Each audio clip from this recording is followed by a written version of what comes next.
네, 안녕하세요. 네, 반갑습니다. 이렇게 평일에 뵈니까 더 좋은 것 같아요. 이번 주일에 뵙다가 아직 오고 계신 분들도 있는 것 같은데 저희가 7시에 시작을 하기로 했습니다. 그러니까 시작하고도 오시는 분들 계실 텐데 저희 시작하고 강의 들으면서 또 은혜 받도록 하겠습니다. 자, 기도하고 시작하겠습니다. 하나님 감사합니다. 우리들 이 시간 교사대학 오프닝 강의로 함께 합니다. 귀한 목사님 모셨습니다. 주님 함께하여 주시고 이 강의를 통하여서 우리 남부교회 주일학교가 성장하고 부흥하고 또 하나님께서 보시기에 기뻐하시는 우리 주일학교가 되게 하여 주시옵소서. 그것이 우리 교사들의 헌신으로부터 시작될 줄로 믿사오니 우리 교사들 한 명 한 명의 성장이 그리고 한 명 한 명의 하나님을 사랑하는 그 마음이 우리 아이들을 사랑하고 아이들을 성장시킬 줄로 믿습니다. 주님 먼저 은혜 받고 가르치는 교사들 되게 하여 주시옵소서. 언제나 함께 해주시는 예수님 이름으로 기도합니다. 아멘. 네, 저희가 오늘 이렇게 모인 게 교사 대학으로 모였거든요. 일회성 세미나가 아니라 오늘부터 시작이 돼서 이제 계속해서 뒤에 강의들이 이어질 겁니다. 근데 오프닝 강의로는 저희가 너무나 감사하게도 좋은 목사님을 모실 수 있었어요. 저희가 작년에 개편하면서 읽었던 책의 이제 저자이신 우리 이정현 목사님을 모셨고요. 간단히 우리 프로필 소개해 드리자면 넘겨주시겠어요? 네, 뒤에서 네, 네, 잘 안 보이시나요? 글씨가 너무 작나요? 네, 그러니까 뭐 너무나 대단하시지만 무엇보다도 많이 이제 사람들이 이야기하는 거는 이제 군산 드림교회에 계실 때에 군산 지역에 이제 한 150명 정도 모이는 주일 학교가 1,600명까지도 늘어났거든요. 거기에 중심에 계셨던 교육 총괄로 중심에 계셔서 그 부흥을 이끄셨던 우리 목사님이시고요. 지금은 청암교회에서 우리랑 딱 비슷한 상황이에요. 노령화되고 고령화된 교회에서 지금 주일학교 교육 목회를 중점으로 너무나 잘 사역을 감당하시는 분이십니다. 그래서 우리가 듣고 배울 점이 너무나 많을 것 같아서 모셨고요. 목사님께서 강의해 주실 때에 잘 들으시고 또 많이 은혜 받으시고 이제 헌신하시는 우리 선생님들이 되셨으면 좋겠습니다. 그러면 목사님 앞으로 모시고 저희 강의 청해 듣도록 하겠습니다. 우리 강의니까 박수로 모시도록 할까요?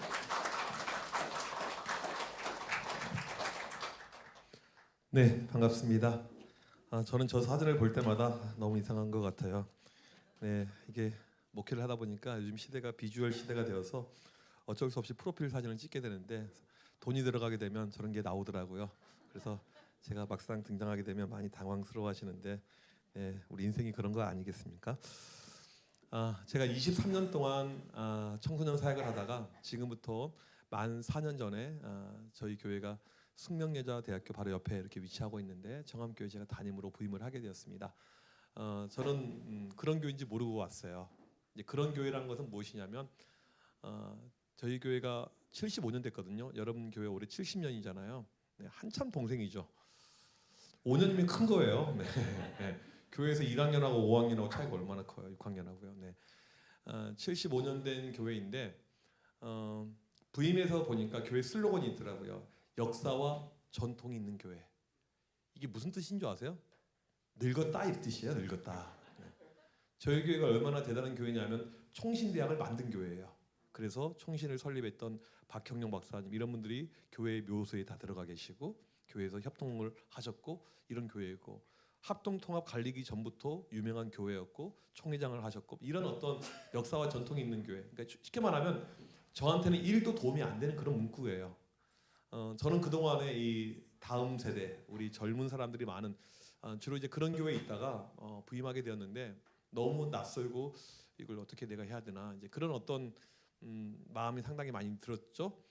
PPT 이제 넘겨주시면요. 저희 교회 권사님이신데 장금남 권사님이세요. 제가 권사님들 연세가 드신 분들은 매년 겨울에 신방을 하는데 올해 1월 달도 이제 권사님 생신이어가지고 신방을 했어요. 올해 연세가 101세. 저희 이 권사님이 작년까지는 서열 3이셨어요. 106세가 계셨어요. 106세. 언니들 돌아가셔서 지금 이제 신방하면 아유 목사님 제 동기가 7명이 있는데 저 혼자밖에 안 남았어요. 근데 신은 후배들도 다 없어요. 네. 저희 교회에서 오늘도 이제 우리 어르신들 이렇게 나들이 다녀오고 있는데 80대 정도 되게 되면 상당히 쌩쌩하신 분. 그러니까 교회 와서 청소하실 수 있는 연세가 80. 장로님들이 60대가 많으신데 장로님들은 뭐 젊은 거죠. 장로님들 60이 무슨 나이예요. 젊은 거죠. 젊은이. 이게 어떤 저희 교회의 이제 흐름이고 이제 그림입니다. 이런 교회 부임하게 되어서 교회를 좀 젊게 해야 된다는 이제 좀 사명감을 얻게 되었죠. 여러분 교회는요 다양한 연령이 존재합니다. 교회 어르신들은 상당히 교회에서 중요한 포지션이라고 저는 생각을 해요. 그런데 이 말이 중요해요. 교회는 늙어지면 절대 안 됩니다. 이건 아주 중요해요. 지역과 위치에 상관없이. 그러니까 우리 지역이 아예 어디 뭐 섬이다, 뭐 오지다 이건 뭐 특수하지만 도시에 있는 교회들 같은 경우에는 뭐 이제 도시마다 대전도 여러 가지 편차가 있지만 교회는 늙어지면 절대 안 돼요. 제가 그 이유를 말씀드릴게요. 제가 부임했었을 때 우리 이제 권사님들 저희 교회는 은퇴 권사님이 심의 권사보다 2배수가 많은 교회예요. 그러니까 할머니들은 무조건 권사님이에요. 예. 집사님이라 하면 큰일 나요. 무조건. 몰라도 무조건 권사님이라고 해야 돼요. 물론 이제 10명이 1명은 아닌데 아무튼 그래요. 근데 이분들 가운데 코로나 끝난 다음에 몇 분이 안 보이냐면 50분이 안 보여요. 30분이 돌아가셨고 20분은 요양원에 갇혔습니다. 3년 사이, 3, 4년 사이에 50분이에요. 앞으로 3, 4년 후에 또 그렇게 되고요. 또 그렇게 되고 그러면 어떻게 될까요? 결국 교회는 문을 닫게 되는 것이죠. 이게 교회의 흐름이에요. 우리나라만 그런 것이 아니고 서구 교회들이 다 이렇게 흘러왔습니다. 따라서 이 교회가 젊어지지 않으면 상당히 어렵다, 위험하다. 그러니까 그런 어떤 교회의 위기에 대한 그 경각심이 반드시 우리에게 저는 필요하다고 생각합니다. 근데 제가 이제 부임을 해서 교회를 좀 젊게 해보려고 하는데 문제는 제가 혼자 부임한 것이 아니고요. 이 코로나가 같이 부임을 했어요. 그러니까 저는 코로나와 함께 이제 지난 이 4년간 목회를 하게 되었는데 여러분들 지금 마스크 다 벗고 계시잖아요. 저희 교회도 예배 드릴 때 마스크 쓰는 분들 뭐 콜록콜록 하신 분들 빼고는 거의 안 계시는데 상당히 낯설어요. 우리 교회 권사님들 다 미인인 줄 알았는데 마스크 벗으면서 이제 제가 마스크 쓴 채로 얼굴을 외웠다가 마스크를 벗으니까 너무 좀 어색하고 좀 약간 멀리하고 싶은 마음이 들 만큼 네. 이제 고령화된 교회에서 무엇인가 하려고 했는데 이 코로나가 이렇게 발생을 하게 되었습니다. 제가 지난 코로나를 3년 동안 보내면서 한 가지 깨달은 것이 있어요. 무엇이냐면 아무것도 하지 않으면 아무런 역사는 일어나지 않는다. 우리는 환경, 상황을 이야기하죠. 모이기 어렵고 뭐 하기 어렵고 근데 중요한 것 결론부터 말씀을 드리면 감사합니다. 아무것도 하지 않으면 아무런 역사는 나타나지 않는 거예요. 제가 먼저 코로나 때 했던 것들 몇 가지를 좀 말씀을 드리겠습니다. 다음 화면을 보여주시면요, 넘겨주시면요. 네, 저희 이제 아이들 예배드린 공간에 키즈 월드라는 저걸 이제 붙여놨어요. 키즈 월드, 아이들 세상을 한번 만들어 보자. 그러면 동네 아이들이 좀 많이 있어야 되잖아요. 여러분 이 교회 근처에 아이들 많이 있습니까? 여기가 많아요. 저 다른 동네가 많아요. 대전 전체적으로 봤었을 때 다른 동네가 많잖아요. 그렇죠? 저희 교회가 이제 어떤 동네냐면 청파동이라는 동네예요. 70년대 80년대 서울의 부촌이었습니다. 그 말은 무엇이냐면 지금 안 좋다는 뜻이에요. 그러니까 과거가 좋으면 지금 안 좋아요. 항상 모든 것이요. 저희 장로님들이 청파초등학교 다닐 때 전교생이 3,000명 넘었어요. 지금 몇 명이냐면 지금이 중요한데 280명. 10분의 1도 안 돼요. 서울시 교육청에서는 250명이 마지노선입니다. 학교 폐교예요. 제가 볼 때 조만간에 이 학교는 폐교예요. 근데 초등학교만 그러냐? 옆에 있는 중고등학교가 있는데 다 애들이 별로 없어요. 다 폐교 예정. 아마 거기에 아파트가 들어오지 않을까 생각합니다. 네, 뭐 교회로서는 뭐 나쁘진 않아요. 교회 옆에 아파트가 들어오면. 근데 아무튼 이게 안타까운 상황이죠. 신기하고 놀라운 것은 무엇이냐면요. 이렇게 아이들이 없는 것처럼 보여지지만 저희 교회에서 10분만 차 타고 나가게 되면 용산 아이파크몰이 있어요. 거기는 애들 엄청나게 많아요. 신기해요. 동네에 아이들이 없지만 또 어디 가면 아이들이 있어요. 아이들이 없는데 아이들이 있어요. 그래서 제가 가지고 있었던 모토는 무엇이냐면 한번 아이들 긁어 모아보자. 긁어 모아보자. 어떤 그런 마인드를 갖고 저걸 이렇게 붙여놓게 되었습니다. 이제 문을 열고 아이들 어떻게 그 공간을 보고 사용하는지 한번 잠깐 볼 텐데 다음 화면 보여주시면요. 벽화가 있어요. 오른쪽에는 이스라엘 왕조의 역사, 왼쪽에는 예수님의 사역의 연대표. 이걸 왜 이제 만들어놨냐면 우리 아이들이 성경을 너무 몰라요. 관심도 없고 태정태세 문단세 조선 왕조실록을 외우고 있지만 성경에 대한 것이 전혀 없어서 좀 이걸 좀 봐라. 우리 청년들이 3일 동안 페인트 작업해가지고 저걸 만들어놨어요. 별론가요? 제가 한 가지 제가 놓치고 여기 충청도죠, 충청도. 제가 놓쳤어요.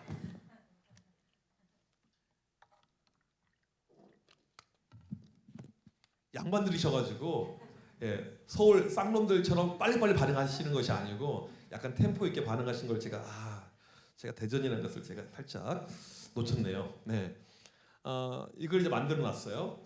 그리고 나서 이제 문을 잠깐 열고 다음 들어가겠습니다. 넘겨주시면요.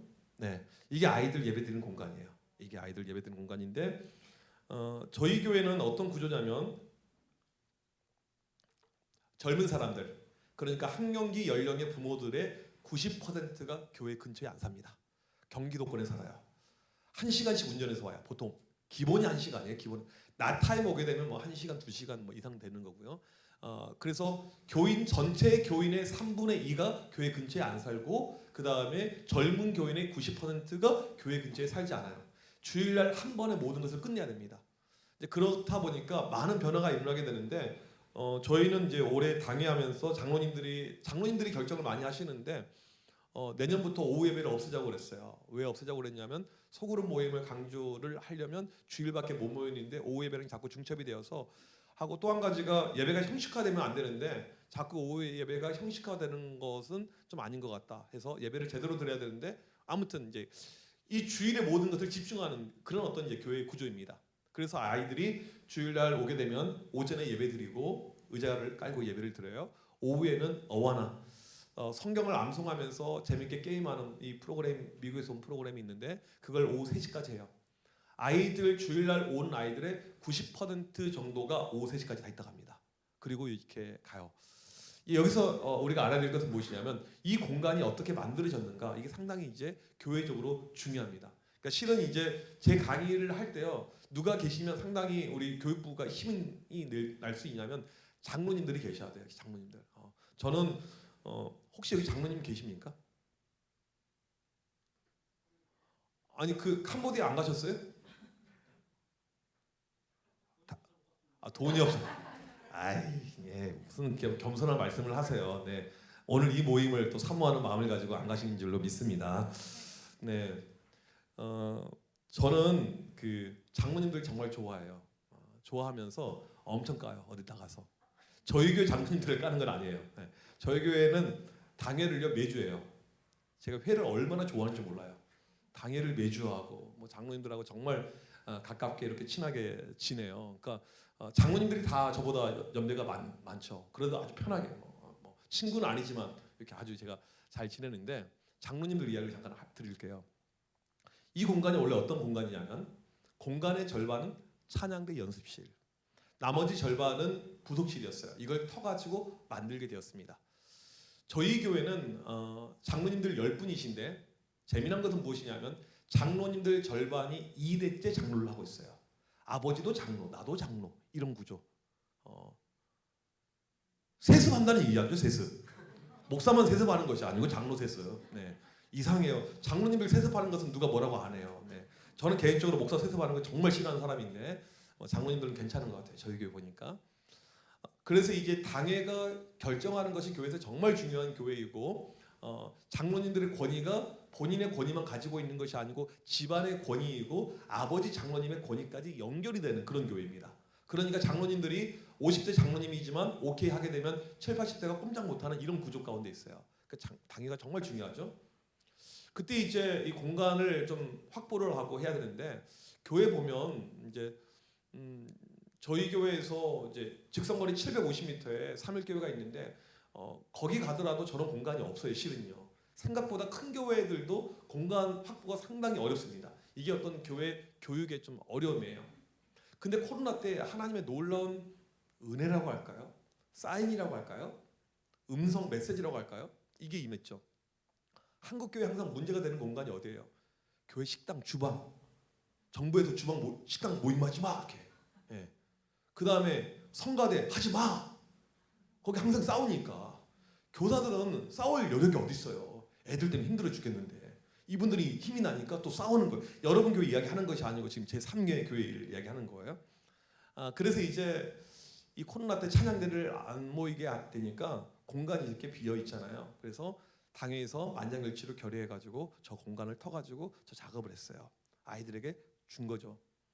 코로나가 잠잠해지자 이제 찬양대원들이 찾아왔어요. 목사님, 저희 어디서 연습해야 돼요? 저는 몰라요. 장로교회는요, 장로가 왕이에요. 장로님들께 물어보세요. 장로님들께. 저희 교회에서 힘들고 어려운 일은 전부 다 장로님들 다 하십니다. 모든 총알바지는 장로님들. 그렇게 해가지고 지금 저 공간이 만들어졌다는 거죠. 교회 교육은 그냥 되는 것이 아니고요. 반드시 누군가의 양보와 희생과 배려가 있을 때 가능합니다. 그러니까 우리가 아이들을 사랑한다 말로만 하고 끝나는 것이 아니고 아이들에게 교회가 무엇을 양보했는가. 제가 아는 교회는요, 어떤 교회가 있냐면 코로나 때 뭐 전체 20%밖에 못 모이고 했던 그런 때가 이렇게 있었잖아요. 본당은 좀 넓은데 교육부서 공간이 너무 좁아요. 그래서 애들 뭐 못 모이니까 뭐 유튜브로 예배를 드릴 수밖에 없고 뭐 이런 어떤 모임들 상황들이 있었잖아요. 근데 그 교회는 본당을 아이들에게 내준 교회가 있어요. 애들 다 오라고 하면서요. 그러니까 무엇을 우리가 희생하느냐, 양보하느냐, 이게 상당히 저는 중요한 그 키워드라고 이렇게 생각을 합니다. 단임 목회를 하니까 기도를 하잖아요. 그러면 하나님의 음성만 들리는 것이 아니고 기도 자리 가운데 있으면 환청이 들려요. 온갖 교인들의 환청 이야기. 목사님 이거 해주세요. 그러니까 수많은 그 민원들이 이제 자꾸 이렇게 저한테 오는 것이죠. 이게 뭐 진짜 귀에 들리는 것 같아요. 어린이들 저렇게 만들어 줬더니 그 밑에 있는 유치부 애들이 목사님 우리는요.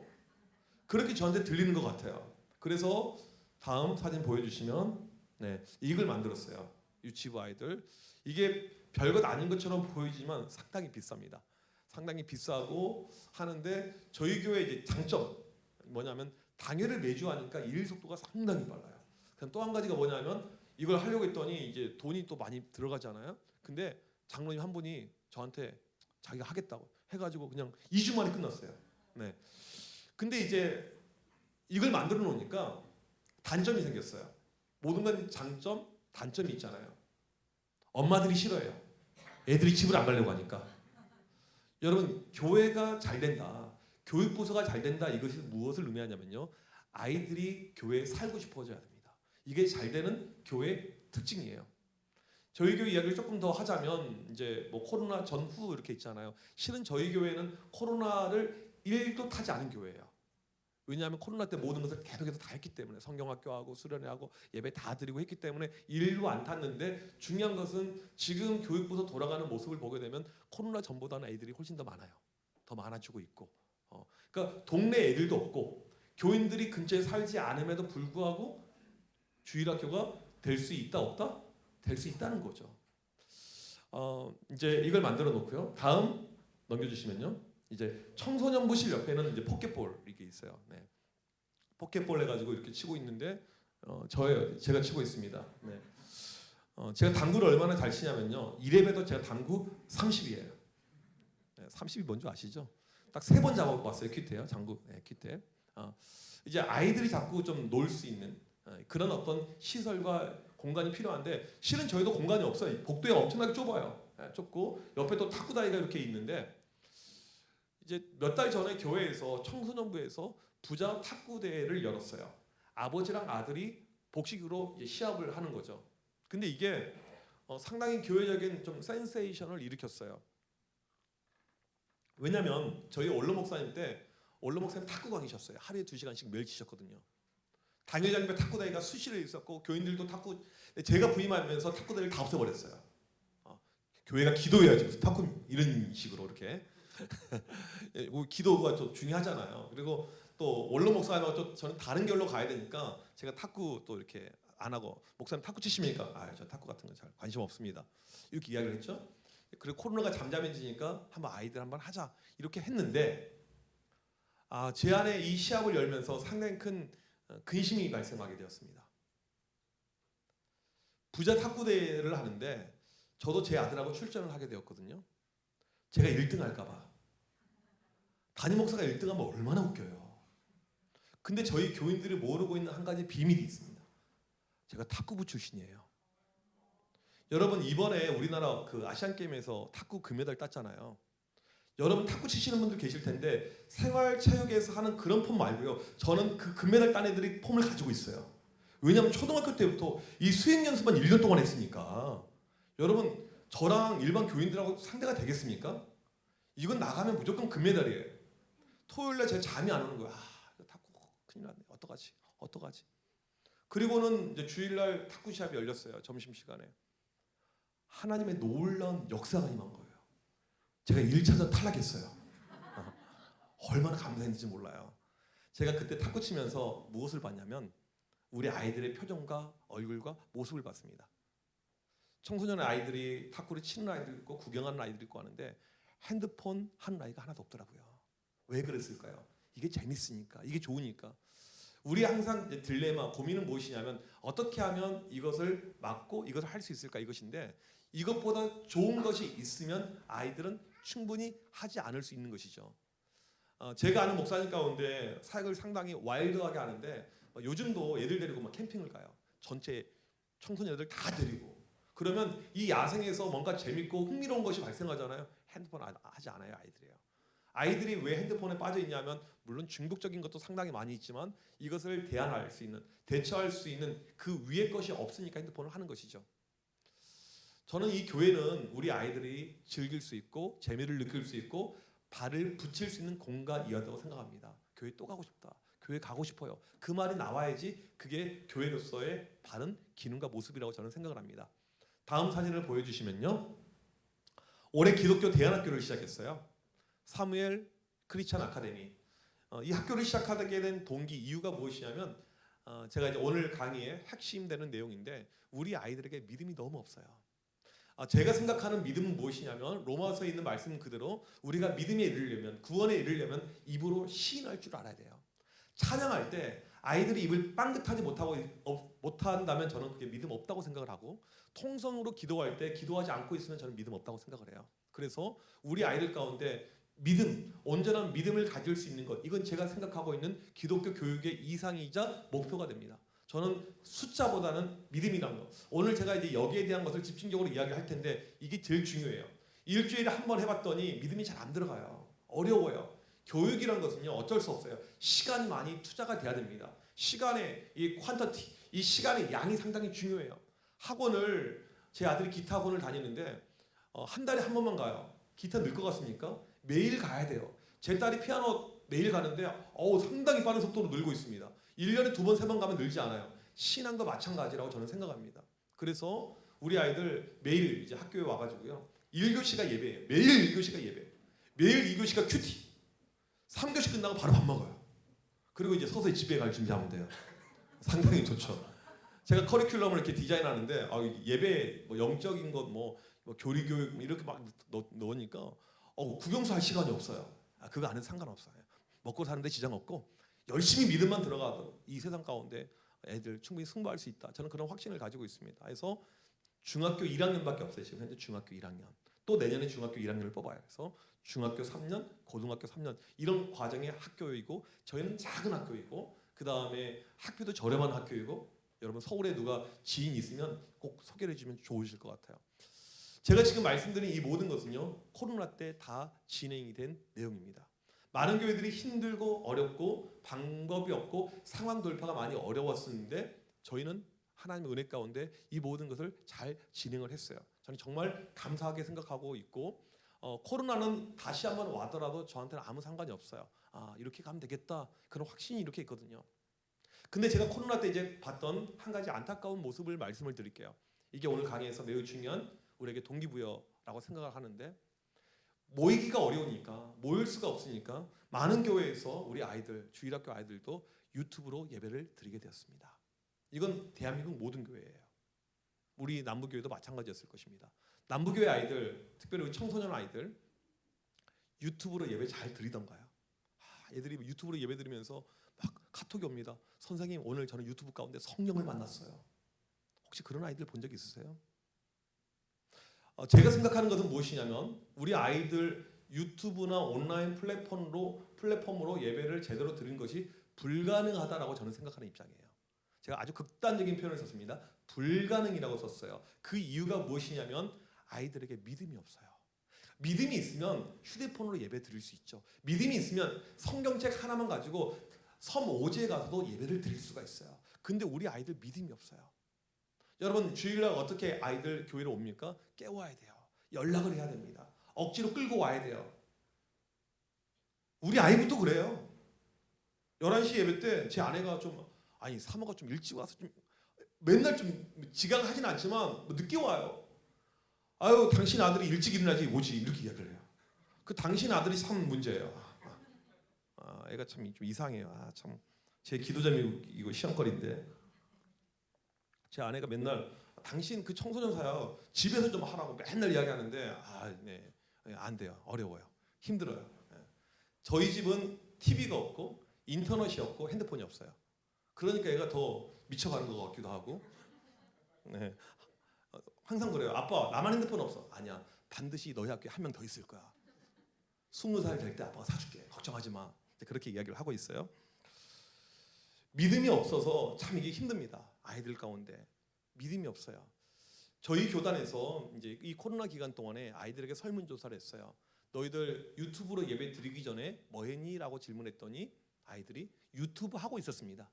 그러니까 내가 보고 싶은 것을 한참 보고 있다가 이제 예배 시간 되니까 채널을 바꾸는 거죠. 그 다음 채널을 바꿔서 또 보다가 끝나면 또 다시 원래 걸 보고. 여러분, 이것을 예배라고 할 수 있을까요? 요한복음 4장에 보게 되면 우리에게 예배를 이렇게 이야기합니다. 하나님은 영이시니 예배하는 자가 영과 진리로 예배할지니라. 예배 가운데는 하나님의 영의 임재가 반드시 있어야 됩니다. 근데 우리 아이들 믿음이 없는 상태에서 온라인 플랫폼으로 이 예배는요, 제가 볼 때는 불가능해요. 거의 멍 때리고 있어요. 제가 딴 데 갈 필요가 없어요. 저희 집에서 제 아들, 제 딸, 애들 모습을 보면서 그걸 제가 느꼈으니까요. 그러면 코로나로 인해서 우리 아이들 믿음이 없어졌는가? 아니에요. 그 전부터 믿음이 없었습니다. 코로나는요, 우리의 민낯을 보여주는 사건이 된 거예요. 요즘이 우리 중2부터 고2까지 무슨 기간이죠? 청소년부 선생님들 안 계세요? 이런 걸 모르면 사역을 할 수 있는 자질이라고 하게 되면 상당히 좀 그럴 것 같고요. 네. 시험 기간이잖아요. 지금 시험 기간. 애들 시험 기간, 뭐 이제 고3들은 다음 달 수능을 보겠지만 시험 기간이 되면 여러분 교회 아이들이 더 부흥되고 많이 나옵니까? 적게 나옵니까? 적게 나오죠. 이건 전국을 어딜 가나 같은 모습이에요. 시험 기간 되면 애들이 적게 나와요. 공부 좀 한다는 학군 지역은요, 절반밖에 안 나옵니다. 이게 대한민국의 현 주소이고 우리 아이들의 민낯이에요. 전에 국민일보에서 교회 중직자들에게 설문조사했습니다. 시험 기간에 학원하고 교회 예배 시간이 겹치면 학원에 보낸다. 55%가 네라고 답변했어요. 이게 한국교회 모습이에요. 제가 전에 이제 군산에서 우리 아이들 사역할 때 거기는 좀 교회가 좀 특별한 교회예요. 애들이 상당히 많았어요. 청소년 아이들, 제가 담당했던 청소년 아이들 제적이 800명, 평균 출석이 550명인데 저희는 중등부, 고등부가 없어요. 그냥 중1부터 고3까지 때려놓고 11시 한 번에 예배드려요. 큰 공간에서. 애들이 이제 550명, 교사들까지 거의 한 600명, 700명 이렇게 매주 예배를 드리는데 시험 기간하고 평소 때 출석이 동일합니다. 늘 동일해요. 여러분들이 보실 때 그 교회 믿음이 좋아서 여러분 큰 교회 가보잖아요. 어중이 떠중이들 엄청나게 많아요.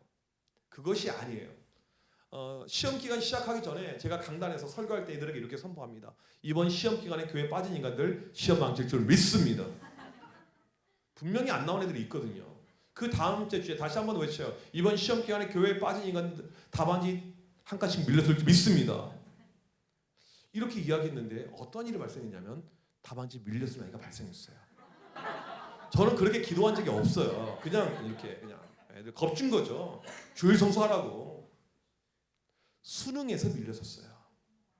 공부 엄청나게 잘한 애가 7개월 동안 교회를 한 번도 안 나왔어요. 저는 그런 애가 있는 줄도 몰랐고, 애들이 많으니까 있는 줄도 몰랐고, 빠진 줄도 몰랐고, 이제 아무튼 그런 가운데 어떤 일이 발생했냐면 교회 흉흉한 소문이 퍼졌습니다. 목사님의 저주가 이루어졌다. 어떤 아이가 시험 기간에 교회 빠지고 학원에 가려면 애들이 이 바리가정을 붙잡고 이야기합니다. 너 미쳤니 그래요. 그 언니처럼 되고 싶어. 지금 우리가 웃고 있잖아요. 이게 대한민국의 교육의 현실이라는 거예요. 여전히 교회의 믿음이라는 것이 입시, 진로, 대학 여기에 박혀 있습니다. 아직도 많은 교회들이 고3부를 만들어서 아침 7시에 예배를 드리고 있어요. 이것을 이게 막혀 있어요. 아직도 많은 교회들이 수험생 기도회를 교회 상당히 중요한 주력으로 만들고 있습니다. 수험생 기도회가 어떻게 만들어진 줄 아세요? 불교 프로그램이에요. 대구 803에서 시작한 불교 프로그램을 교회가 가져온 것입니다. 수능 당일날 유튜브 통해서 채널 한번 들어가 보세요. 교회만 기도회 한 줄 아세요? 불교도 하고요. 무당들도 하고요. 천주교도 하고 다 합니다. 여러분 이것을 신앙이라고 할 수 있을까요? 제가 볼 때는 100% 기복입니다. 99도 아닌 100%가 기복이에요. 이게 대한민국의 안타까운 우리 아이들, 지금 믿음하고 상당히 괴리감이 있는 그런 모습이라는 것이죠. 코로나 전에 제가 아이들 사역할 때 상담을 하는데 아이들 뭐 대면에서 상담하기 어렵잖아요. 그래서 익명 카톡방을 만들어서 아이들과 상담을 하게 되었는데 처음에는 저희 교회 아이들이 좀 들어오다가 나중에는 안 들어오고 이제 모르는 아이들이 들어오게 되었습니다. 한 번은 고등학교 1학년 여학생이 이런 상담을 했어요. 목사님, 저 남자친구 있어요. 목사님, 만난 지 400일 되었어요. 목사님, 교회 오빠예요. 여기까지는 뭐 큰 문제가 없었어요. 그 다음이 중요해요. 오빠 나이가 27살이에요. 23년 동안 청소년 사역하면서 한 가지 봤던 거 이야기 드릴까요? 무엇인 줄 아세요? 이건 저만 그런 것이 아니고요. 20년 이상 사역하신 분들 똑같이 모두가 공통으로 말하는 것인데 20대 이상 된 남자 청년들이 10대 여학생들 사귀는 것은요. 성적인 목적과 이유밖에 없습니다. 99.9%가 그래요. 계속해서 이야기해봤더니 중3 때 만난 지 한 달 됐을 때부터 성관계를 맺으면서 이 관계가 온 거예요. 중요한 것은 무엇이냐면요. 이 상담이 이게 한 케이스가 아니었어요. 한국 교회 안에 우리는 이 아이들이 어떻게 사는지 모르잖아요. 주일날 교회 와서 애들이 상글상글 웃고 있고 예배 때 반응해주고 있고 그 다음에 분막 공부 시간에 어떤 아이들은 빨리 끝내주세요 그런 것이 아니고 선생님 저는 너무너무 좋아요. 그런 어떤 립 서비스 이 아이가 믿음이 좋겠군. 아닐 수 있다는 것이죠. 믿음이 없어져가는 이 한국 교회 모습.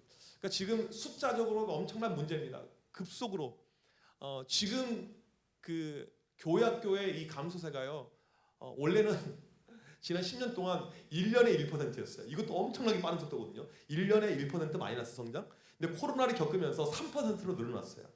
그래서 지금 장신대 박상진 교수님 같은 분은 뭐라고 이야기하냐면 2030년 그러니까 앞으로 채 7년도 안 남았잖아요. 교회 학교 90%가 없어질 걸로 보고 있습니다. 너무나도 빠른 속도로 지금 떨어지고 있으니까.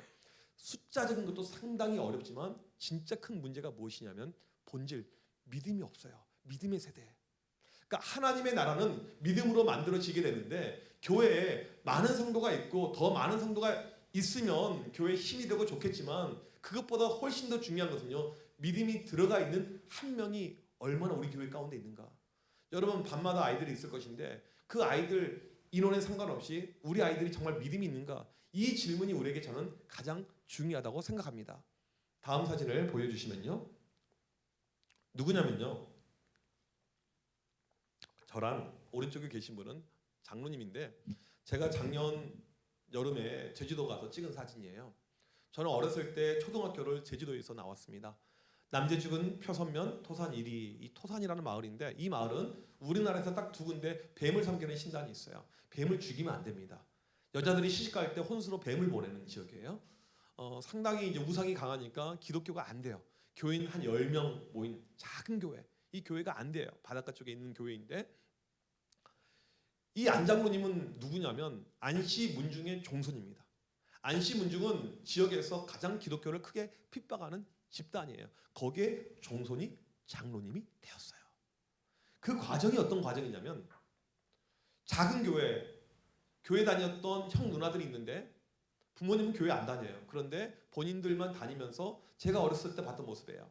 아침에 학교 갈 때 교회에 들려서 기도하고 학교 가고 학교가 끝난 다음에 교회에 들려서 기도하고 집에 가고 이게 한국 교회의 전형적인 모습이었습니다. 80년대 우리 주일학교 전생기를 찍을 때요. 근데 지금 그것이 사라졌어요. 1시간 교육해요. 이 1시간도 애들이 지각해요. 어떤 애들은 빨리 간다고 이야기합니다. 시간이 확보가 되지 않으면요, 이 교육은요 어떻게 갈 수가 없어요.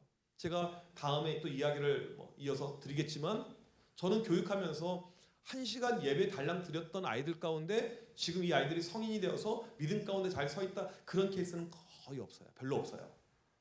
어렸을 때 이 시간의 투자, 시간의 교육, 이게 얼마나 중요한가, 그런 생각을 해보게 됩니다. 오늘 이 시간 이제 제가 우리가 좀 회복해야 될 것, 이 믿음의 길로 가기 위해서 한 3가지를 여러분들에게 말씀을 드리려고 합니다. 첫 번째 화면 넘겨주시면, 가장 중요한 것은요, 이 예배 회복입니다. 우리 아이들 믿음, 성경에서 말하고 있죠. 로마서에서 믿음은 들음에서 나게 됩니다. 그러니까 믿음 이꼴 예배라고 해도 문제가 없어요. 아이들이 예배 가운데 와야 되고 반응해야 되고 거기서 은혜를 체험해야지 그게 믿음으로 가는 것이죠. 그래서 이 주일학교에서 가장 중요한 것은요, 첫째도 예배이고 둘째도 예배이고 셋째도 예배입니다. 모든 것은 예배예요. 예배의 모든 것을 다 해야 됩니다. 저한테 만약에 다시 교육부서 하라고 하면 저는 다른 거 안 할 거예요. 무조건 예배예요. 제 안에 있는 관심은 다른 것이 아닌 우리 아이들의 회심, 이 아이들이 예배를 통해서 하나님을 만났는가, 그리스도를 만났는가, 이것이 없다면 그 교육은요 아무리 오래 가더라도 큰 의미가 없고 나중에 정말 지푸라기처럼 그냥 날아가 버리고 끝난 것이 될 수가 있습니다. 예배가 정말 중요해요. 예배 모든 것을 걸어야 됩니다. 제가 이제 군산에 있었을 때 이 교육부서 청소년 사역을 할 때 예배에 정말 많은 신경을 썼어요. 다음 사진 보여주시면, 넘겨주시면, 애들 되게 많이 앉아 있잖아요. 이게 리트로 예배라고 했어요. 의자가 없어요. 방석 깔고. 이제 여러 가지 법적인 내용 때문에 실은 저희가 의자를 안 깔았는데 방석이에요. 처음에는 좀 저도 이거 어떻게 해야 될까 했는데 애들이 처음에 저한테 그랬어요. 목사님, 허리 아파 죽겠어요. 저는 찬양할 때 서 있고요, 설교할 때 서 있고요. 저는 1시간 10분 동안 서 있거든요. 제가 물어봤어요. 1시간 10분 동안 서 있는 내가 허리 아플까, 너희가 허리 아플까? 목사님이요. 그럼 닥치고 그냥 앉아서 예배 드리세요. 이렇게 이제 애들에게 웃으면서 이야기를 한 적이 있어요. 이렇게 이제 예배를 드리니까 오히려 기도해야 할 때, 모임할 때 훨씬 더 큰 장점이 있더라고요. 환경과 상황은요 여러 가지 우리에게 어려움을 줄 수가 있는데 이것을 어떻게 이용하느냐에 따라서 이게 플러스가 저는 될 수 있다고 생각합니다. 많은 아이들이 모여서 예배를 드리는데 많은 교회에서 탐방을 왔었죠. 근데 숫자적인 것보다 훨씬 더 중요한 것이 있습니다. 예배 질이에요. 퀄리티. 다음 사진 보여주시면, 애들이 기도할 때 보게 되면 이거 그냥 연합 수련회예요. 매주 예배가 그래요. 여러분, 우리가 보게 되면 수련회나 캠프 가게 되면 애들이 좀 예배를 드려요. 그런데 교회 오면 안 드립니다. 한 2-3가지 이유가 있는데, 첫 번째는 편견이에요. 에이, 여기서는 예배가 안 돼. 또 2번째, 그런 예배적인 환경과 분위기가 만들어지지 않아요. 또 여러 가지 예배적인 요소들이 살아나지 않고 있습니다. 근데 중요한 것은요, 매주 저렇게 예배가 가능할 수 있다는 것이죠. 큰 교회, 많이 모이는 교회만 저게 가능한 것이 아니고 그렇지 않는 교회도 얼마든지 가능해요. 제가 그동안에 수많은 교회 집회를 가봤는데, 제가 요즘에는 이제 청소년 집회는 거의 안 가요. 힘들어서. 갔다 오면 목회 지장이 생겨요. 목회 지장이. 애들이 말을 안 들어먹으니까 막 소리를 질러야 되잖아요. 그래서 웬만하면 제가 다 고사를 하는데, 제가 기억에 남는 집회가 있어요. 애들 몇 명 안 모였어요. 찬양할 때 그 아이들의 모습을 보게 되면요, 믿음이 있는지 없는지를 바로 평가할 수가 있게 됩니다. 아까도 이야기했잖아요. 입술 열어서 얼마나 찬양하느냐, 얼마나 찬양에 반응하고 있냐, 여기에서 모든 것이 다 결정이 나는 거예요. 애들도 몇 명 없는 교회인데 놀랍게 딱 1명 빼고 모두가 엄청나게 은혜 가운데 찬양하는 거예요. 제가 이제 끝나고 그 담당 목사님하고 이야기를 했어요. 교회가 얼마나 이제 그 작냐면, 그 담당하는 목사님 찬양도 직접 해요. 명색이 수련회인데 드럼 하나도 없어요. 그냥 샌디 키보드 하나 이렇게. 근데 애들이 열심히 찬양해요. 목사님, 실은 저희 교회 아이들이 2년 전만 해도 찬양하지 않았는데 한 번의 수련회가 터닝 포인트가 돼가지고 그 다음부터는 아이들이 찬양하는 아이들로 변화되게 되었습니다. 매주 예배 시간마다 이렇게 찬양하고 있습니다. 이건 교회 인원 숫자랑 아무 상관없습니다. 우리의 마인드예요. 저는 선생님들을 세울 때요, 그냥 세우지 않습니다. 제가 절대 타협하지 않는 거 한 가지 말씀을 드리면, 저는 교사의 질에 있어서 타협을 하지 않아요. 무슨 말이냐면, 우리는 항상 이제 교회들마다 교사가 부족하니까 이런 표현은 좀 어울리지 않는 표현이지만 약간 교사가 갑에 있는 위치. 저 내년에 못 하겠어요. 꼭 해주세요. 이런 약간 그림들. 여러분이 좀 보기에는 좀 이상해 보이겠지만 제가 부임하자마자 교사 30%를 정리하고 시작을 했어요. 왜 그랬냐면 훌륭하고 믿음 가운데 서 있는 교사가 많으면 아무런 문제가 없는데 그러지 않는 교회에 않는 교사들이 생각보다 많이 보이더라고요. 그 중에 하나가 무엇이냐면 교사의 회심입니다. 회심이 없는 사람은 교사가 될 수가 없어요. 어떠한 일이 있더라도 불가능합니다. 사람을 키워서 쓴다 말도 안 되는 소리 하지 마세요. 여러분 초등학교 교사를 하는데 아무 능력이 없어요. 그냥 성격이 좋은 것 같아요. 몇 년 해보다 보면 그냥 애들 잘 가르치겠지. 말이 됩니까? 말도 안 되잖아요. 왜 말이 안 되는 논리를 교회에 자꾸 들고 오냐고요. 한국 교회 교회학교가 주일학교가 떨어진 이유 중에 하나가 무엇이냐면 교사의 수준이에요. 저는 많은 교사보다는 작지만 회심이 있는 교사. 이 회심의 중요한 어떤 포인트 중에 하나가 무엇이냐면 교사가 먼저 예배를 사모해야 돼요. 그러니까 이 선생님들 가운데 내가 본 예배를 드리지 않으면서 아이들만 섬기고 돌아간다. 교사의 자격은 빵점이죠. 저희 교회에서는 무조건 정리의 1번 대상입니다. 없으면 없는 대로. 왜냐하면 교사는요 아이들 영혼을 케어하는 그 포지션 가운데 있기 때문에요. 교사가 영적으로 살지 않고서는요 이건 불가능한 거죠. 아이들 영혼을 같이 죽이고 있는 거예요. 이건 여러분들 만만하게 보고 대충 볼 내용이 아니고 교회학교 교사는요 일반 공립학교의 교사보다 훨씬 더 중요합니다. 왜? 아이들 영혼을 만지고 있기 때문에. 제 딸이 아파가지고 어제 소아과 병원을 다녀왔는데 갔더니 할아버지 의사 선생님이 계세요.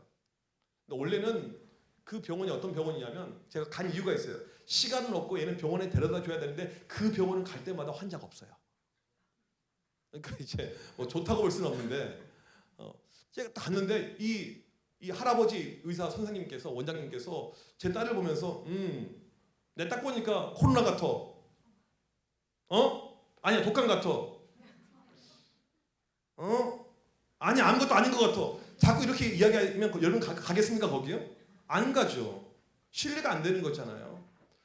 교사는요 영적으로 반드시 서 있어야 될 아주 중요한 포지션입니다. 이 영혼을 사랑하는 그 마음, 내가 먼저 이 회심이 있어야 되는데 그 회심의 어떤 증거의 모습 가운데 하나가 예배에 대한 사모함이에요.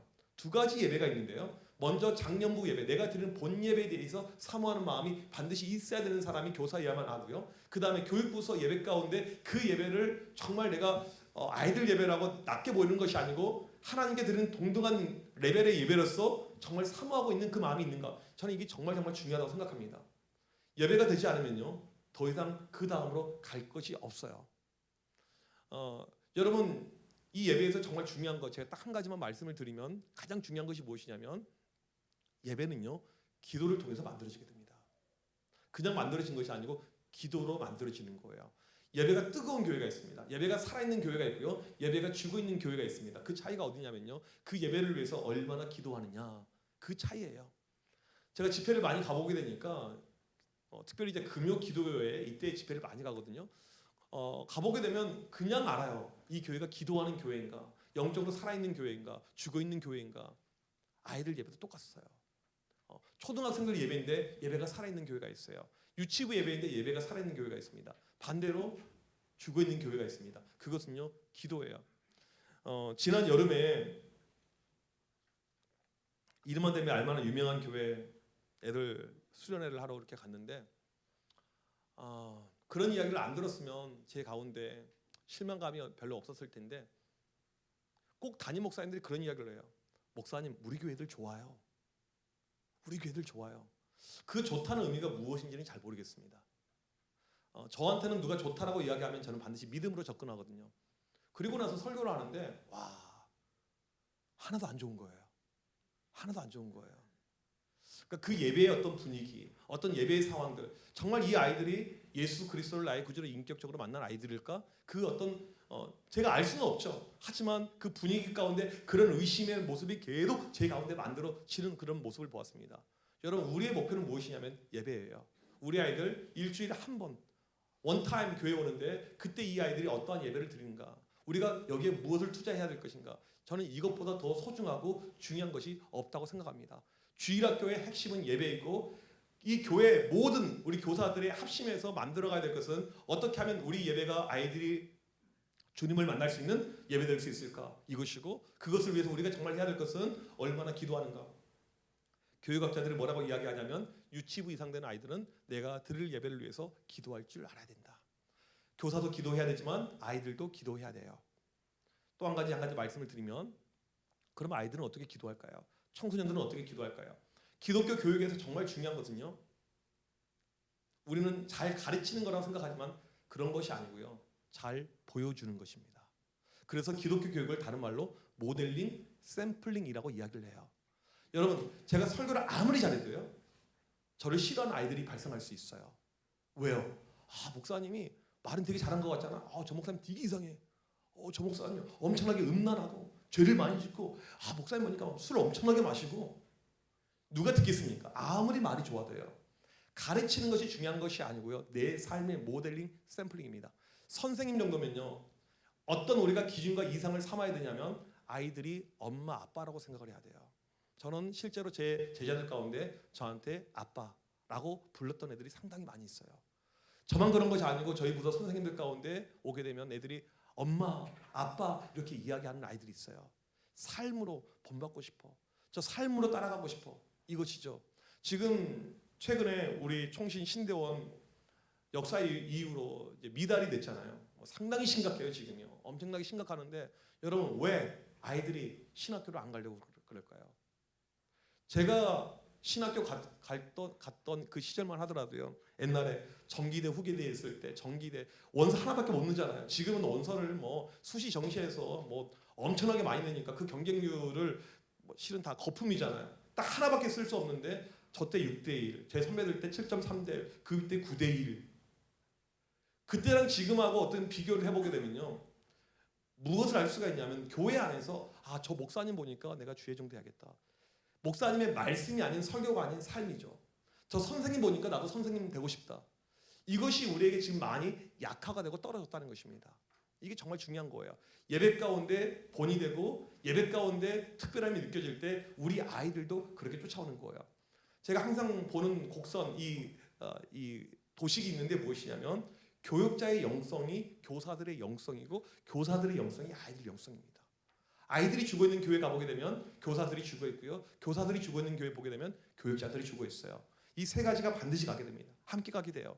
교육자가 뜨거우면 교사들도 뜨겁고 아이들도 뜨겁고 식으면 같이 식고 우리 예배를 어떻게 하면 살릴 수 있을까? 여러분들 이 본질을 우리가 살리지 못하면 그 다음으로 넘어갈 수 없다. 이 사실을 잘 기억하면 좋겠습니다. 다음 넘겨주시면 두 번째 다음 세대 이 믿음 자체의 회복 이제 오늘 중요한 내용인데 이걸 좀 말씀을 드리겠습니다. 저랑 교제하는 목사님 가운데 수원에 있는 웨이처치를 담임하는 박대원 목사님이라는 목사님이 계세요. 이 목사님은 상당히 유명한 분입니다. KBS 인간극장에 일주일 내내 방영이 되었을 만큼 유명한 분이에요. 근데 무엇으로 유명하냐면 목사님이 아이를 낳을 수가 없었어요. 애들 2명을 입양을 합니다. 입양을 하면 다 끝났다고 생각을 했는데 입양 과정에서 수많은 미혼모들의 삶에 관심이 생겨요. 그리고 이 목사님이 미혼모들을 위한 교회를 개척합니다. 그게 웨이처치예요. 하루는 그 목사님이 그런 이야기를 해요. 목사님, 교회 청년들이 어떤 줄 아세요? 아니, 잘 모르는데요. 이제 본인이 많은 케이스를 봤으니까요. 저한테 한 케이스 이야기해 주는데 어떤 자매가 참 신실해 보이고 참해 보이고 좋아 보이는 자매고 교회에서 찬양팀 싱어를 섬기고 있는데 임신을 한 거예요. 아이를 몰래 지우고 그 다음 주에도 그냥 싱어로 섬기고 있었다는 거예요. 목사님, 이게 한국교회 현실이에요. 그 이야기를 해주는데 갑자기 제가 저희 청년부 아이들을 다시 한번 보게 되었습니다. 그리고 지나갔던 애들 가운데 보게 되니까 실제로 그런 케이스 애들이 이렇게 있는 거예요. 물론 이게 드러나지 않죠. 드러내기도 어렵고 또 이거 들출 필요도 없는 부분이고 우리는 보통 교회에서 이 아이들이 섬기고 있고 봉사하고 있고 하면 믿음이 있겠다라고 생각하는데 그러지 않을 수 있다는 것이죠. 제가 23년 동안 청소년 사역하면서 가장 큰 딜레마가 뭐였는 줄 아십니까? 교회 회장했던 애가 교회를 떠났어요. 반주했던 애가 교회를 떠났습니다. 찬양 인도했던 애가 교회를 떠났어요. 왜 이런 일이 발생할까? 그러니까 지금도 성인이 되어서 30대, 40대 나이 가운데 믿음 생활을 잘 유지하는 아이들이 있는데 왜 떠난 아이들이 발생했을까? 이것이 제 안에 들어왔던 딜레마였습니다. 제가 이 여기에 대한 해답을 어떻게 찾게 되었냐면 여러 가지 이제 학술적인 착을 통해서도 얻게 되었지만 제 현장에서 봤던 모습 가운데 제가 알게 되었어요. 중고등학교 때 신앙의 루틴이 만들어진 아이들 가운데 교회를 떠난 케이스는 거의 없더라고요. 그래서 제가 가지고 있던 항상 목표가 무엇이냐면 고등학교 3학년 졸업하기 전까지 신앙의 루틴을 반드시 만들어야 된다. 신앙의 루틴이라는 것은 무엇이냐면요, 매일 기도하고 매일 말씀 보고 매일 큐티하는 것을 누가 시키지 않더라도 매일 자기 능동적으로 하는 아이들이에요. 그러니까 교회에서 우리 교회가 믿음 가운데 있다라고 이야기했었을 때 이렇게 우리가 계수해 보면 돼요. 우리 유치부 아이들 가운데 큐티하고 있는 아이들이 얼마가 되는가? 우리 초등부 아이들 가운데 큐티하고 있는 아이들, 매일 기도하고 있는 아이들 얼마나 되는가? 우리 청소년 아이들 가운데 매일 기도하고 있는 아이들, 매일 말씀 가운데 있는 아이들 얼마나 되는가? 이렇게 카운트해 보게 되면요, 우리의 믿음에 대한 지표를 어느 정도 우리가 알 수 있다는 사실이죠. 이게 지금 생각보다 어려운 이런 부분입니다. 많은 한국 교회가 어떠냐면요, 얘들이 출석만 많이 하면 오케이예요. 땡큐. 이걸로 그냥 장땡입니다. 끝나요. 근데 진짜 중요한 것은 무엇이냐면 믿음이라는 본질. 물론 오늘 제가 믿음 이것을 신학적으로 이야기하기 위해서 온 자리가 아니기 때문에 믿음이 무엇인지를 다 말을 할 수는 없어요. 근데 우리가 그냥 일반적인 통상적인 이 모습에서 봤었을 때 신앙의 루틴, 고등학교 졸업하기 전까지 내가 그냥 교회만 다니는 것이 아니고 알아서 성경책을 읽고 큐티하고 기도하고 그 정도가 되면 오케이, 내가 너는 개런티 할 수 있겠다. 이게 제 23년의 임상에 나온 결과물이었습니다. 그래서 제가 이제 무엇을 하게 되었냐면 중학교 1학년 아이들이 입학하게 되면 그 아이들에게 맨 처음 큐티를 가르쳤어요. 그냥 큐티야 이것이 아니고 큐티 학교를 한 달 동안 열어가지고 큐티를 아주 체계적으로 가르치고 그 다음에 큐티 코치를 옆에 담임 선생님한테 붙여가지고 큐티를 매일 검사를 받게 했어요. 너 큐티 이렇게 하면 안 돼. 이렇게 해야 돼. 이제 좋게 잘 가르쳐주면서 한 달 내내. 그러면서 아이들이 큐티에 입문을 시켰고 그 다음부터 이 아이들이 하루에 성경 4장씩 매일 큐티, 매일 한 구절씩 암송, 하루에 20분씩 기도 이걸 시켰어요. 상당히 빡센 훈련이죠. 애들이 물어봐요. 목사님 이거 언제까지 해야 돼요? 고3 졸업할 때까지.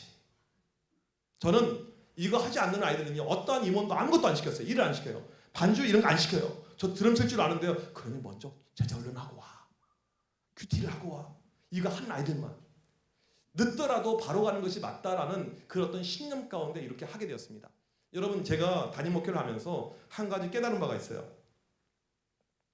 여러분 교회도 이제 오래된 역사가 있는 교회니까 제가 고민했던 것과 비슷한 그런 상황이 발생할 수가 있는데, 제가 부임한 지 얼마 안 됐었을 때 임직식을 했어요. 임직식. 전통 교회에서 임직식은요 아주 중요한 행사이죠. 반대로 아주 어려운 그런 행사입니다. 제가 교인들 양육하면서 충격받았던 것이 무엇이냐면, 우리 이제 서울에 있는 교회, 저희 청암교회 교인들 제자훈련하면서 충격받았던 것이 무엇이냐면, 첫 시간, 둘째 시간 구원의 확신, 이 구원에 대해서 질문하는데 상당히 많은 수가 답변을 못해요. 모태신앙인데 다들 답변을 못해요. 집사님 구원 받으셨어요? 한번 받으셨으면 집사님의 구원의 간증을 이야기해 주세요. 말을 못해요. 한 명씩 다 시킵니다. 그 다음 주에 간증문을 써오라고 해요. 또 시킵니다. 그 다음 단계에 또 한 번 이야기를 해요. 많이들 거기서 어려워해요. 집사님 아직 늦지 않으셨어요. 예수님을 나의 구주로 영접하시고 그런 마음이 내 심령 가운데 없으면 기도하시고 제가 기도할 것이고 우리 같은 지체들이 기도할 것이니까 걱정하지 마세요. 제가 정말 충격이었던 것은 무엇이냐면, 모태 신앙으로 살아온 교회 중직자인데 나이도 많으세요. 근데 성경을 살아있는 하나님의 말씀으로 50 후반 되어서 처음으로 깨닫게 된 거예요. 한 번도 없이. 그럼에도 불구하고 교회에서 얼마든지 표만 받으면 중직이 될 수 있습니다. 이게 한국 교회 모습이더라고요. 믿음 없이 옛날에 어른들이 많이 했던 이야기가 무엇이냐면, 직분 세워놓으면 거기에 걸맞는 믿음이 들어간다. 저는 동의할 수가 없어요. 믿음은 그렇게 만들어지지 않습니다. 봉사와 활동을 통해서 결코 만들어지는 것이 믿음이 아니에요. 어른들, 아이들 똑같아요. 그래서 믿음이란 것은요, 믿음은 들으면서 난다고 이야기하잖아요. 저희 교회는 이제 제가 부임해서 교회적인 현상이죠. 청년들이 제일 많고 그 다음에 일반 장년들도 그렇게 하는 교인들이 상당히 많이 있는데 설교를 메모하는 사람들이 상당히 많아요. 유튜브 설교를 반복적으로 듣는 사람들이 많이 있습니다. 왜요? 믿음이 들으면서 나는데 설교 시간에 우리가 그냥 하다 보면 놓쳐요. 저도 놓쳐요. 남의 설교 들을 때요. 딴 생각하고 시간 다 됐네? 이렇게 갈 때도 많이 있고요. 일주일에 한 번이 대부분인데 그 시간이 얼마나 소중한 시간입니까? 잘 들어야 돼요. 제가 아이들 양육할 때 했던 것이 무엇이냐면 설교 받아쓰기 운동. 무조건 했어요. 설교를 받아쓰기, 다 받아쓰기. 그 아이들하고 그러지 않는 아이들 편차가 엄청나게 커요. 제자 훈련을 쭉쭉 하는데 애들 가운데 좀 못 따라오는 아이들이 있습니다. 그러면 페널티로 잘라내는 것이 아니고 보충 교육을 시켜줘야 돼요. 학원만 보충이 있는 것이 아니고 교회도 보충이 있습니다. 우리 부서의 프로그램을 잘 못 따라오는 가운데 페널티가 쌓였었을 때 어떻게 하냐면 장년부 예배를 드리게 해요. 이게 애들에게 상당히 이제 좀 쉽지 않은 그림이었거든요. 왜냐하면 이제 3부 예배, 청년들이 드리는 장년부 예배인데 우리 목사님 목소리가 많이 느리세요. 그러니까 충청도보다 훨씬 더 느리세요. 충청도분도 아닌 더 느리, 아주 점잖하게, 슬로우하게, 천천히. 그리고 이제 많이들 이제 사랑하는 자에게 잠을 주신다고 하잖아요. 이제 그 사랑을 받기도 하고. 근데 제가 그 청년부 예배에 그 아이들을 넣어서 너희들 예배 드렸다는 표시로 설교를 이 받아적기에서 제출해. 놀라운 것은 무엇이냐면요, 한 명도 안 졸아요. 그리고 상당히 많은 분량의 이거 내용을 적어냅니다. 이게 애들에게 들어가고 있는 것이죠. 나이랑 상관없이. 교육에서 모든 것을 나이로 연령으로 구분하는 것은요, 물론 일리도 있지만요, 때로는 그것을 뛰어넘는 부분이 상당히 많이 존재합니다. 저는 그때 많은 것을 배우고 놀랐어요. 지금 저희 교회 보게 되면 이 설교를 필기하고 있는 분들이 상당히 많이 있습니다. 설교 노트가 있어요. 아이패드로 적으신 분들이 계십니다. 아이들에게 그런 훈련을 계속 시키는 거죠. 말씀은 소중한 거야.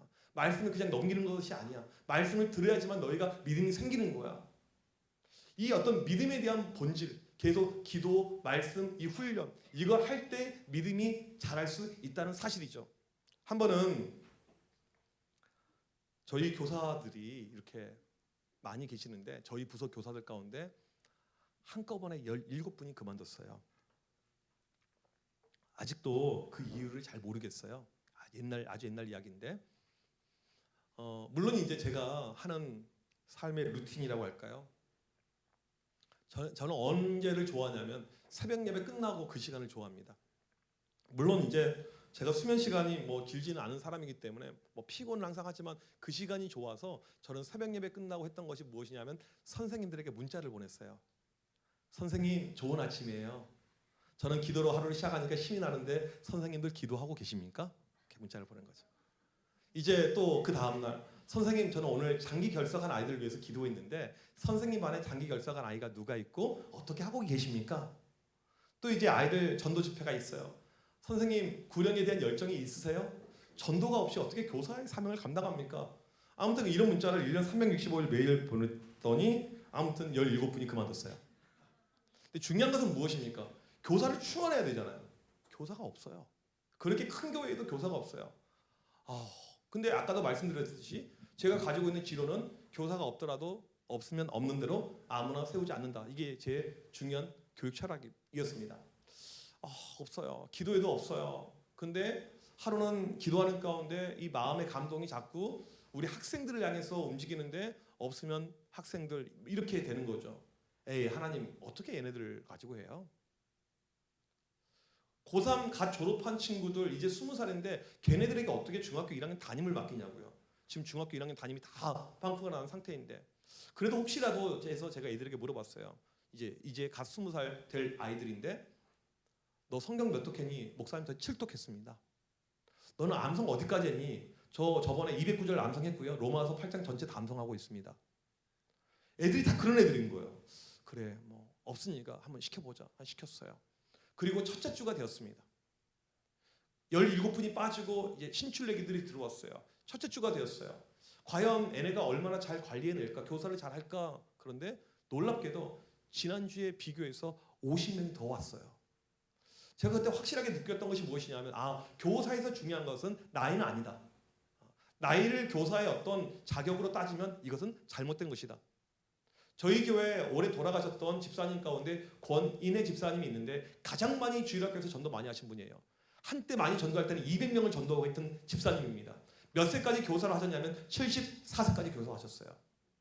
교사 1년 못 하시고 바로 돌아가셨어요. 이분이요. 나이가 중요한 것이 아니에요. 10대도 교사할 수가 있어요. 20대도 교사할 수가 있어요. 80대도 교사할 수가 있습니다. 그런데 중요한 것은 무엇입니까? 이 교사의 정체성, 어떠한 믿음, 어떠한 마인드, 어떠한 영성, 이것이 정말 중요하다는 것을 알 수가 있는 것입니다. 이제 이렇게 교사를 세웠어요. 보니까 잘하는 거예요, 얘네들이. 이게 잘하니까 이제 맞들리게 된 거죠. 또 졸업한 다음에 애들 훈련시켜서 또 교사로 세우고 또 훈련시켜서 교사로 세우고 나중에 보니까 우리 부서 85명의 교사 가운데 45명이 대학생들이에요. 대학생들이 뭡니까? 20대 초반 아니면 중반이잖아요. 저희 동네에는요 이 대전처럼 대학교가 거의 없어요. 전부 다 학교가 수도권 서울 대도시입니다. 근데 이 청년들이요 매주 내려와요. 훈련이 되면요 사람이 달라져요. 똑같은 20살, 21살이 아닙니다. 그냥 이 아이들 큐티 이런 것은 기본으로 깔고 가는 거예요. 매일 성경 읽고 기도하는 것은 기본인 거예요. 내려오는 거예요. 계속해서요. 한 친구가 학교가 부산이었어요. 제가 물어봤죠. 너 왕복 몇 시간 걸리니? 목사님 12시간 걸립니다. 2년 동안 한 주도 안 빠지고 내려오는 거예요. 중요한 것은 무엇이냐면요. 그 청년들이 내려오는 모습을 보면서 도전을 받았던 그룹이 있습니다. 그게 바로 그들의 학생이었던 청소년들이었어요. 너무 멋있어 보이는 거예요. 나도 고등학교 졸업하면 교사할래. 나도 대학생 되면 쌤 할래. 그런 비전이 아이들에게 생긴 거예요. 그리고 이게 청년부의 시너지를 이루면서 엄청난 그 역사가 이렇게 일어났던 적을 제가 체험을 하게 되었습니다. 교회에서 제일 중요한 것은요. 선순환입니다. 우리는 항상 사람이 없다고 이야기하고 누군가 내년에 정말 믿음 좋은 교사를 발굴하면 좋겠다라고 생각하지만 1차적인 발굴의 대상은 무엇이냐면요. 여러분 교회 학생들이에요. 초등학교 6학년이면 6년 후에 교사할 수 있습니다. 금방이에요. 어떻게 우리가 믿음의 씨를 뿌리느냐에 따라서 이 아이들이 교사가 되고 안 되고가 결정이 되는 것이죠. 선순환, 교사가 또 교사를 만들고 우리가 지금 가르치고 있는 이 아이들이 교사가 되고 집사가 되고 권사가 되고 장로가 되고 목사가 되고 여러분 이런 교회가요 아름다운 교회고 저는 건강한 교회라고 확신합니다. 그런 비전이 우리에게 필요한 것이죠. 코로나를 겪으면서요 많은 전문가들이 한국 교회를 바라보면서 어려운 이런 목소리를 내고 있습니다. 무엇이냐면 기독교계의 개토화라는 표현이에요. 전에는 코로나 전에는 그래도 우리 부서에 부모님이 안 믿지만 교회 다니는 아이들이 있었는데 코로나를 거치면서 그 아이들이 정리가 돼버린 거예요. 그러니까 교회에 남아있는 아이들은 누구냐면 부모님이 교회 다니는 아이들. 이 아이들뿐. 여러분 교회에서 중요한 것 중에 하나가 교육부서가요. 무엇이냐면 역동성입니다. 역동성. 역동성이 살아있으려면요. 그 밥에 그 나물로 가게 되면요. 역동성이 만들어지지 않아요. 뉴 페이스가 만들어져요. 있어야 됩니다.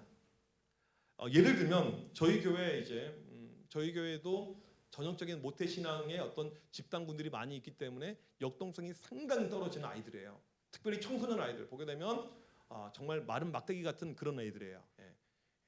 그 골짜기에 있는 그 뼈들 같은 그런 아이들인데 중학교 3학년은 남자가 없고 여자만 있어요. 여자만 쫙 이렇게 있는데 어떤 일이 있었냐면 최근에 새로운 성도가 등록하면서 그 아들 큰아들이 중3이었는데 남학생이었어요. 근데 얘가 박보검을 닮았어요. 많이는 아니지만 조금. 그날 중학교 3학년 아이들의 눈빛이 달라졌습니다. 예배 태도가 달라졌어요. 없었던 역동성이 만들어지게 되었어요.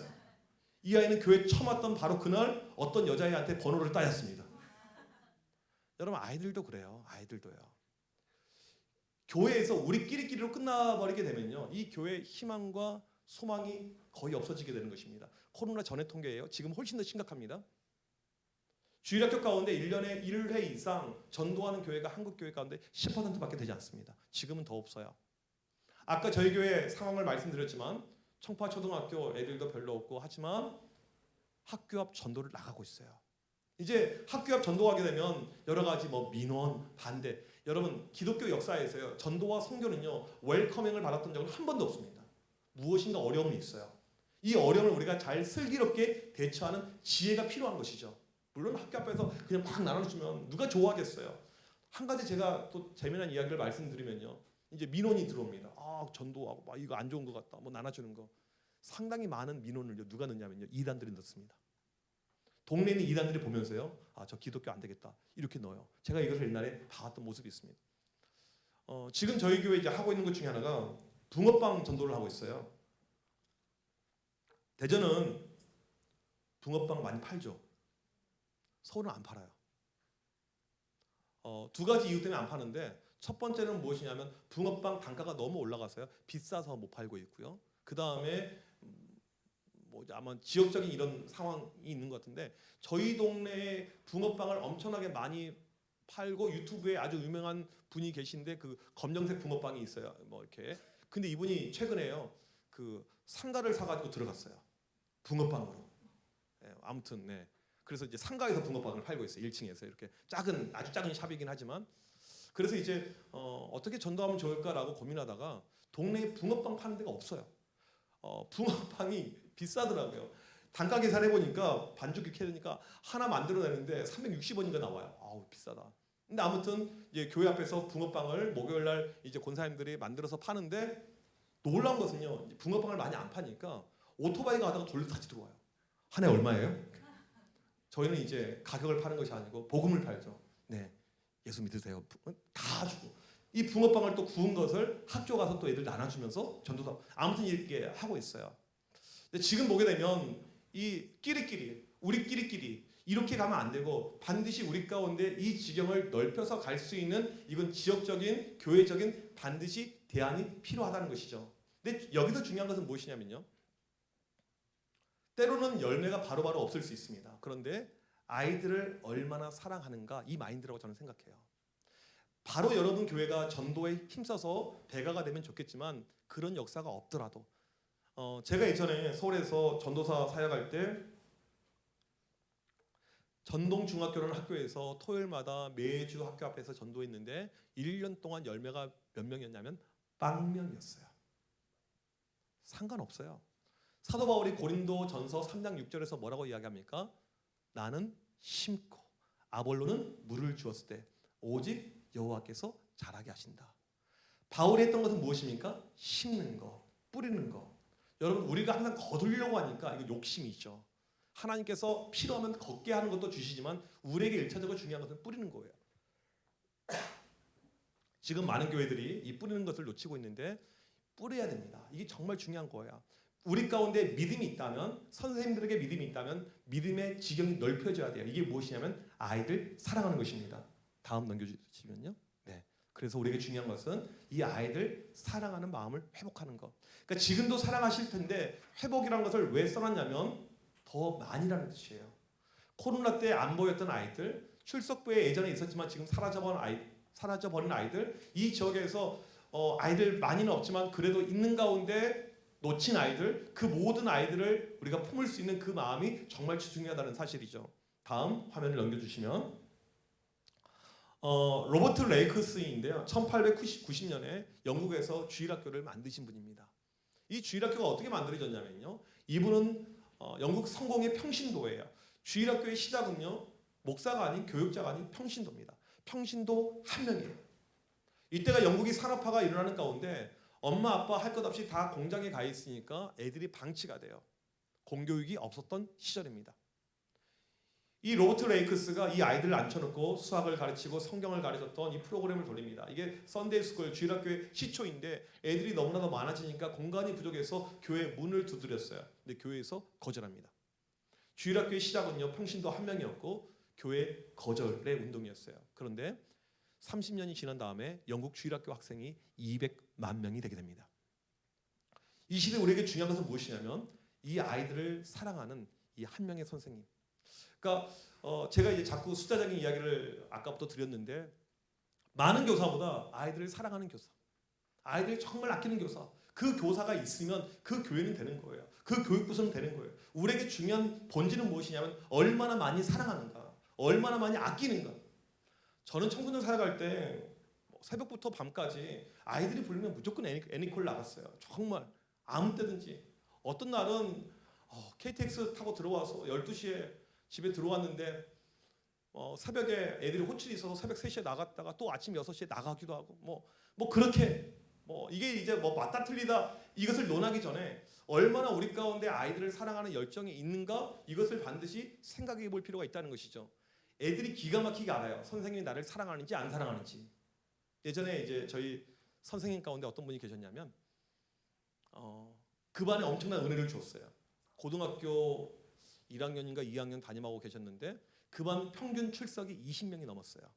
그러니까 선생님으로서 뽕이 올라간 거죠. 저 만날 때마다 이 집사님이 목사님 애들이 너무나도 많아요. 그러면서 이제 좀 분반을 시켜달라고. 저는 절대 분반 안 시킵니다. 애들이 오는 이유가 있어요. 분반하는 순간 애들이 다 떨어지게 되는 거예요. 그 선생님 때문에. 이게 이제 하나의 어떤 그 길이라고 할까요? 어떤 방법적인 부분 중에 하나인데, 연말에 이제 반을 분반하게 되는데, 이제 그 반에 여학생들이 많이 있는데 애들 분반을 할 때 어떻게 분반했냐면, 애들 딱 절반을 나눴어요. 아이들 가운데 착하고 이쁜 애들은 자기가 데려가고, 덜 착하고 덜 이쁜 애들은 남한테 주고. 그러면 이쪽에 있는 덜 착하고 덜 이쁜 애들이 자기들이, 이런 표현 쓰면 좀 이상하지만, 버림받았다는 걸 알까요, 모를까요? 기가 막히게 알아요. 저는 또 제가 하는 것이 무엇이냐면, 이런 아이들을 포용해 주는 거. 제가 웬만하면 아이들 그 갈비를 안 사 먹이는데, 이럴 때는 사 먹여요. 그리고는 이제 갈비를 먹여요. 다른 이야기 하지도 않아요. 근데 한참 애들 갈비를 먹다가 자기 선생님 욕을 하기 시작합니다. 이 선생님. 우리 선생님 이상해요. 진짜 이상해요. 막 욕을 해요. 애들이 모를 것 같지만 다 알아요. 심지어는 유치부 아이들도 다 압니다. 우리 선생님이 어떠한 마인드로 나를 정말 사랑하는지 사랑하지 않는지, 이게 정말 중요하다는 사실이에요. 제가 우리 선생님들에게 항상 하는 이야기 중에 하나가 무엇이냐면, 우리 아이들이 싫어하는 선물이 있어요. 우리 아이들이 무엇을 싫어하냐면 마음의 선물을 싫어합니다. 선물은 물질을 줘야 돼요. 요한 1서에 보게 되면 이게 얼마나 성경적이라는 것이 나와 있죠. 말과 혀로만 사랑할 것이 아니고 오직 행함과 진실함으로 하라라고 분명히 말씀을 하고 있습니다. 코로나 전에 이제 저희 교회 청년부를 잠깐 말씀을 드리면, 청년부 제가 부임해서 보니까 망해져 있는 교회예요. 청년부가요. 망한 이유가 무엇이냐면, 뭐 여러 가지 이유가 있겠지만 그 중에 하나가 저희 교회에서 이제 근거리에 있는 교회 청년들이 아주 많이 모이는 청년부 메가처치가 하나 있어서, 이제 아까 말씀 그 3자로 시작하는 교회 있잖아요. 거기로 다 가 있는 거예요. 30대 부부가 두 가정 빼고는 없어요. 30대가 완전히 초토화되어 있고 청년들은 열 몇 명밖에 안 남은 그런 교회가 되어져 있는 거예요. 엄청나게 이제 충격 그 자체였죠. 서울이 가지고 있는 장점이 있습니다. 무엇이냐면 청년이에요. 지방에서 올라가니까 이것을 그 지역에서 활용하고 잘 좀 이용하면 좋거든요. 그러니까 동네가 60대 이상이 많지만 20대, 30대도 많이 있어요. 이걸 좀 활용할 필요가 있어요. 근데 답이 없어요. 제가 이제 이 청년들 바라볼 때 항상 어떤 마음이 드냐면 불쌍해요. 교회에 남아있는 청년들은요, 누구냐면 착한 애들이에요. 그러니까 이미 안 착한 애들은 교회 다 떠났어요. 다른 교회로 갔어요. 갈아탔죠. 근데 이 아이들은 남아있어요. 착한 애들이 교사예요. 착한 친구들이 찬양팀 합니다. 정말 진짜 착한 애들은요, 방송실 들어가서 맨날 욕먹고 있어요. 이 청년들의 모습이죠. 이 시대의 청년들은요, 두 가지 이슈밖에 없어요. 취업, 이직. 취업을 목표한 애들은 어떻게 하면 내가 취직할까? 취직한 애들은 어떻게 하면 내가 때려치고 딴 데 갈까? 이것밖에 없어요. 엄청나게 삶이 힘들어요. 그러니까 과거의 세대가 보게 되면 이해가 안 되지만 청년들의 삶으로 들어가게 되면 진짜 힘듭니다. 지금은 대학교 동아리가 더 이상 안 되잖아요. 선교단체가 더 이상 안 되잖아요. 시간이 안 되니까 애들이 정말 바쁘게 살고 있고, 이런 애들에게 교회에서 자꾸 일을 주니까 힘들어하는 거예요. 제가 주일날 강단에서 그렇게 이야기를 했어요. 여러분, 청년들에게 중요한 것은 믿음입니다. 은혜를 받아야지 봉사가 중요한 것이 아니에요. 은혜를 받고 믿음이 들어가고 나중에 봉사해도 상관이 없습니다. 그렇게 이야기를 했어요.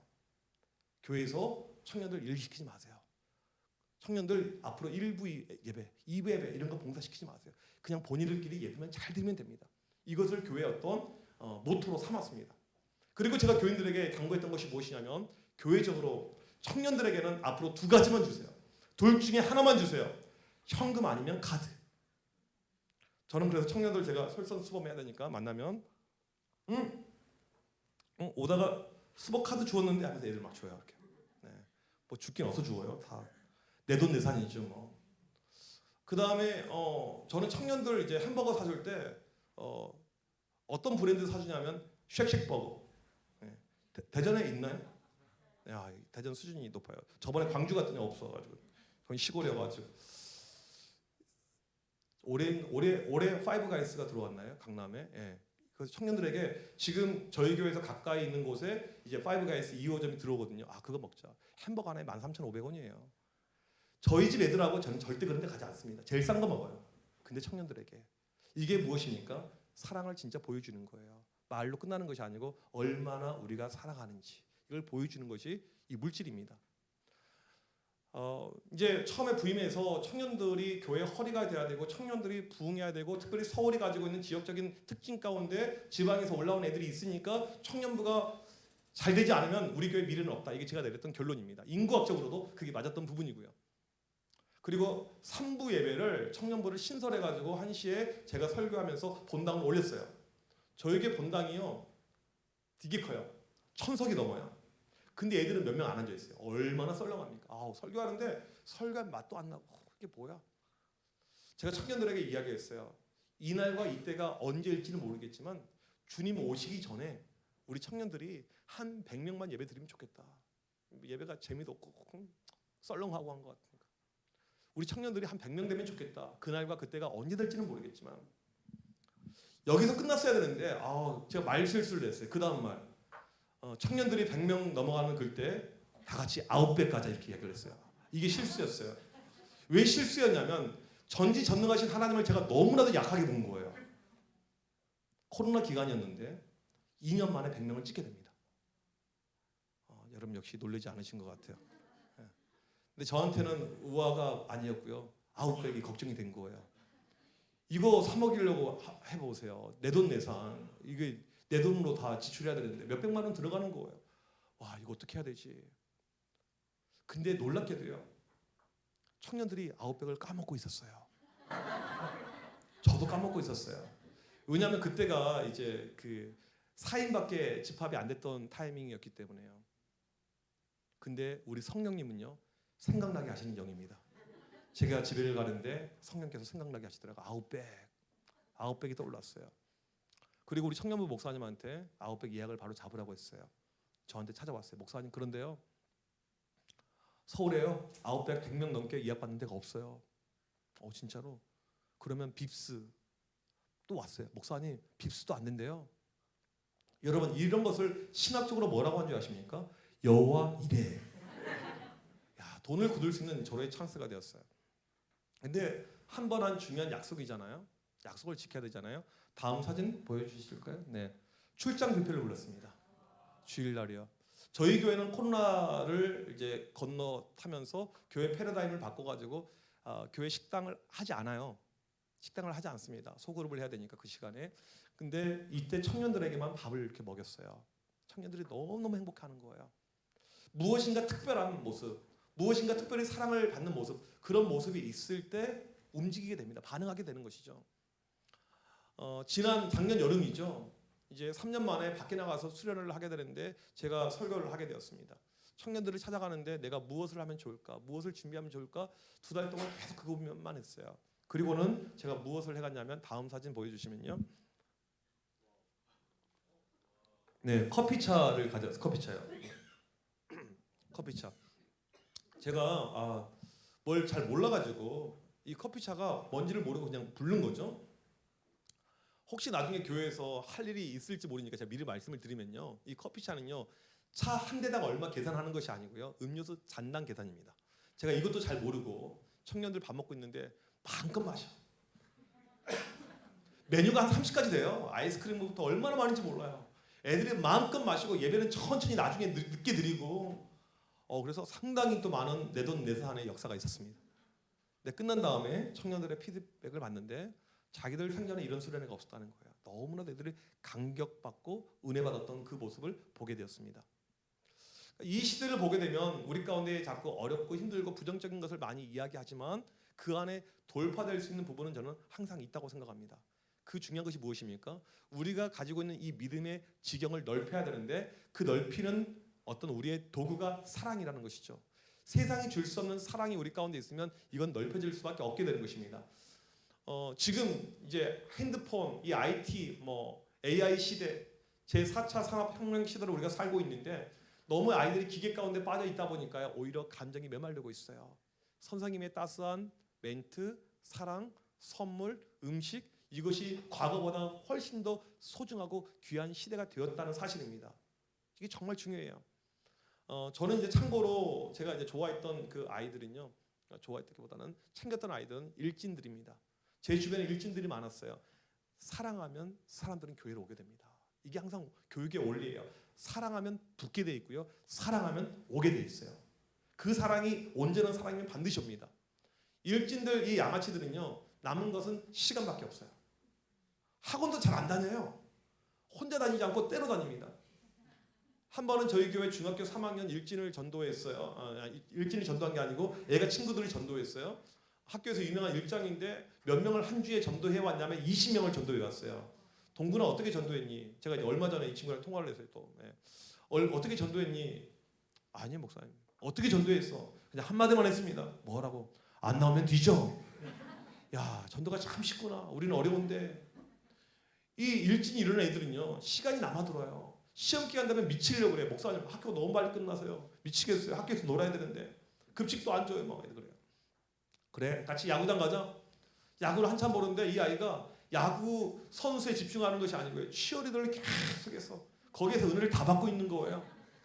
제가 올라오는 길에 차에서 치어리더 앞자리 끊어줄까? 그렇게 이야기했더니 얘가 목사님 죽도록 충성하겠습니다. 바로 이렇게 나왔어요. 그리고 그 주에 12명을 전도했습니다. 여러분 전도는요 쉬워요. 일진을 공략하면 동네 양아치들을 잡으면 쉬워요. 근데 교회에서는 불편해하죠. 힘들어하죠. 저희 교회 중학교 3학년 일진들이 12명이 있었습니다. 이 친구들에게 일진 양아치라고 하기 그러니까 이열이라고 불렀어요. 이정현의 12제자. 얘네가 어떤 애들이냐면 중등부 수련회 갔는데요. 애들이 막 찬양하는데 막 울고 있는 거예요. 야, 성령께서 제대로 임했구나. 그게 아니고 얘네가 때려가지고 찬양하는 애들이 막 때린 거예요. 엉망입니다. 근데 그 중에 한 녀석이 계속 교회를 안 나오는 거예요. 제가 그렇게 챙기는 아이인데 교회를 계속 안 나가오길래 교회 좀 와. 교회 오라고 했더니 주일날 아침에 저한테 메시지를 보냈어요. 다음 사진 보여주시면 한번 잘 읽어보세요. 얼마나 은혜가 넘치는 메시지인지. 저한테 이제 이런 메시지를 보냈습니다. 설교 시작하기 5분 전에 받았던 메시지예요. 이걸 제가 캡처해가지고 인터넷에 올렸어요. 그날 저녁이 되었는데 다른 쪽 계파이들에게 연락이 왔어요. 목사님 오늘 험한 일 당하셨다며요? 저희들 모여서 대책회의 하시죠. 그리고는 이제 애들이 모여있는 장소에 가서 햄버거를 하나씩 사줬어요. 그걸 어떻게 하면 되는데 목사님 묻어버릴까요? 죽여버릴까요? 제가 아는 형님이 조폭 활동하는데 거기에 보낼까요? 이렇게 이야기하는데 제 마음이 상당히 속이 후련한 거예요. 왜냐하면 제가 그렇게 하고 싶었거든요. 그때 제가 딱 한마디 했어요. 내가 애를 묻거나 내가 때리거나 하면 애가 변화될까? 교장 선생님 앞에서 담배 피는 아이입니다. 학교 들으면서 교문에서 담배 피고 들어오는 아이예요. 누구도 막을 수가 없어요. 지 멋대로입니다. 우리가 교육에서 알아야 될 중요한 내용 중에 하나가 무엇이냐면요. 완력으로 변화될 아이가 없어요. 교육에서 제일 어렵고 힘든 것이 무엇인 줄 아십니까? 교육의 본질은 인내입니다. 참는 거예요. 그 실은 우리 주님의 교육 방법론이 참는 거였죠. 죽기까지 참으시사. 교회에서 보게 되면 이 사춘기 때 좀 말썽꾸러기 애들이 있습니다. 근데 신기한 것은 무엇이냐면요. 1년, 2년 지나가면요. 그 말씀이 사라져요. 신기하죠. 그때 하는 이런 모습들이 항상 이렇게 있습니다. 이제 이 아이가 뭐 좀 처음에는 저렇게 했지만 이제 좀 얘가 달라졌어요. 네, 변화가 됩니다. 여름 수련회 때가 되었습니다. 저희 교회 아이들 이제 수련회 끝난 다음에 저한테 롤링 페이퍼를 적어내는데 이때 이 아이가 쓴 롤링 페이퍼를 제가 보게 됩니다. 다음 넘겨주시면 동그라미 하나에 한 명만 글을 써야 되는데 개념이 없으니까 5칸을 차지했어요. 이렇게 썼습니다. 지금까지 저는 목사님께 무례한 행동을 많이 했지만 목사님께서 제게 다 좋아질 거야 등등 저에게 좋은 말만 해주셨습니다. 이번 여름 수련회 때 준원이 형한테 이야기를 들었습니다. 제가 저번에 목사님에게 심한 욕을 했을 때 준원이 형이 저를 엄청 많이 혼내려다가 목사님께서 준원이 형에게 준원아 내가 성수를 제자로 키울 것이다 라는 말을 했다고 들었습니다.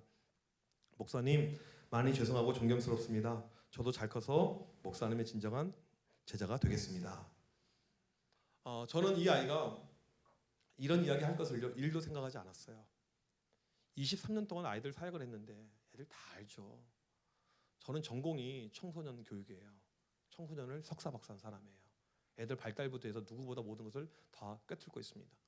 애들 뇌 속에 들어가서 걔네가 생각하는 것조차도 제가 다 미리 예측할 만큼 그런 사람이라고요. 애는 아닌 거예요. 아닌 거예요. 싹스가 노란 놈이에요. 아닌 거예요. 그런데 이 아이가 변화된 거예요. 달라진 거예요. 주일날 교회 올 때 저한테 전화를 겁니다. 목사님 성수인데요. 저 지금 교회 갑니다. 매주 교회 오기 상당히 어려운 환경이었습니다. 토요일 날 새벽까지 알바하고 밤을 새고 교회를 오는 거예요. 여러분, 아이들 가운데 사랑이란 것이 들어가잖아요. 믿음이 없어도 반응이 오게 됩니다. 의리란 것이 있어요, 애들이에요. 근데 지금 이 시대 보게 되면 사랑이 너무 약해져 버리니까 이 연결될 고리들이 너무 다 흔들흔들 하게 된 것이죠. 이제 이 친구가 고등학교 올라갔는데 많이 좋아졌어요. 항상 알바하거든요. 한 번은 만났는데 보니까 몸에 금이 막 주렁주렁 많아요. 아, 성수야 뭐니? 했더니 목사님 요즘에 재테크는 금으로 하셔야 됩니다. 그러니까 이제 돈을 잘 벌어요. 아주 돈을 뭐 학교는 뭐 관심 없고 공부 관심 없고 이제 돈만 벌고 이렇게 가는데 제가 이제 교회를 사임할 때 이 친구랑 같이 밥을 먹으러 갔습니다. 식당에서 식사하는데 잠깐만 하면서 목사님 나갔다 올게요 이야기하더라고요. 다음 사진 보시면 꽃배달을 시켰어요. 목사님의 제자 임성수. 제가 수많은 아이들에게 그렇게 아낌없이 주면서 엄청난 많은 것을 베풀었지만 이렇게 꽃배달을 갑자기 시킨 것은 성수밖에 없었어요.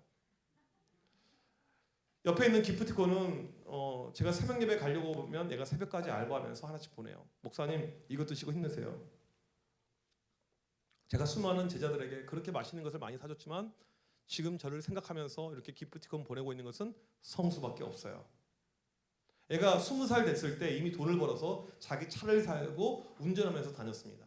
코로나가 엄청나게 심각했었을 때 서울에 저를 찾아서 왔어요. 목사님 보고 싶습니다. 제자들 가운데 많은 제자들이 목사님 그리워요, 보고 싶어요. 안 와요. 목사님 엄마가 그러는데 서울 가면 안 된대요. 코로나 걸려 죽는데요. 안 와요. 근데 얘는 왔어요. 여러분 제가 무엇을 느낀 줄 아십니까? 잘 키운 일진 하나 100명의 모태신앙 부럽지 않다. 우리는 솔직히 어떤 아이들이 좋냐면요. 착한 아이들, 믿음이 좀 들어가 있는 아이들, 내가 분박 공부할 때 잘 따라와 준 아이들, 그런 아이들을 우리가 좋아합니다. 그런데 그렇게 해서는 이 교육부서가 그 다음 단계로 갈 수가 없어요. 세상이 감당할 수 없는 그런 아이들을 우리가 내 새끼 삼을 때 그때 하나님의 일하심과 역사하심이 나타나요. 여러분 제가 지금 여러분들에게 나눈 이런 이야기는요. 제가 이제 재밌게 잘 이렇게 만들어서 설명하고 있지만 결코 쉬운 일은 아니었습니다. 네. 얼마나 죽이고 싶어 했겠어요. 얼마나 제가 스트레스 받았겠습니까? 근데 그냥 참고 견디고 하다 보니까 이 이야기를 수백 번, 수천 번 계속 울고먹고 있는 거예요. 지금이요. 작년에 군대 갔어요. 아 올해인가? 올해. 기억도 잘 안 나네. 애들이 많다 보니까 저를 또 찾아왔어요. 네. 뭐 지금도 여전히 반신은 문신이에요. 뭐는 반절은요. 친구들 같이 이제 군대 가기 전에 또 이렇게 서울 올라와서 얘는 이제 저희 교회 와서 예배드리고 기도받고 이제 입대하는데 이제 또 다른 친구들 왔죠. 친구들 교회 데려와. 아, 안 돼요 목사님. 왜 안 되는데? 몸 전체가 문신이에요. 이런 애들이 아직도 이렇게 있어요. 제가 기도해주고 지금 군에 가서 군 생활을 잘 하고 있고 지금도 시간 날 때마다 저한테 또 연락을 해요. 목사님 잘 지내십니까? 저는 꼭 물어보죠. 교회 잘 다니지? 교회 잘 안 다니면 뒤진다. 이렇게 항상 이야기를 해줘요. 믿음의 지경을 넓혀가는 거 우리가 마지막으로 필요한 것은 이게 상당히 우리에게 중요합니다. 그런데 그 방법이 아이들 사랑하는 거. 이 사랑이라는 열매, 사랑이라는 그 모토가 우리 가운데 있으면 이 시대에 얼마든지 저는 할 수 있고 될 수 있다고 확신합니다. 우리 그런 남부교회가 되길 주님의 이름으로 간절히 축복합니다. 기도하겠습니다. 하나님, 코로나를 보내면서 우리의 환경과 상황이 너무나도 많이 어려워졌습니다. 과거에 비교해서 아이들도 많이 보이지 않는 것처럼 느껴지고 때로는 나에게 교사로서의 자질과 여러 가지 역량에 문제가 있지 않나 이런 약한 마음이 우리 가운데 찾아올 때도 있습니다. 하나님, 그럼에도 불구하고 우리를 세우셨고 오늘 또 우리를 통해서 일하고 계심을 우리가 확신하고 믿습니다. 먼저 우리 선생님들에게 믿음을 허락하여 주시고 특별히 우리가 가르치고 있는 이 모든 아이들 우리의 모든 관심과 초점이 믿음으로 성장시키는 것 여기에 맞춰지게 하여 주셔서 그런 가운데 우리 남부교회 모든 아이들이 믿음의 장성한 분량에 이르러서 이 교회 미래가 되어서 나중에 교회 80주년, 90주년, 100주년 때 교회 주축이 되어지는 놀라운 역사가 나타나게 하여 주셔서 하나님 더 나아가서 우리 가운데 이제는 믿음의 지경이 넓혀지길 원합니다. 더욱더 사랑하는 그 주님의 마음을 가지고 나아가고 이 일대에 있는 보이지 않는 숨어있는 많은 영혼들 주님께 인도하는 놀라운 역사가 나타나게 하여 주시옵소서. 이 모든 말씀 예수 그리스도 이름으로 기도합니다. 아멘. 감사합니다.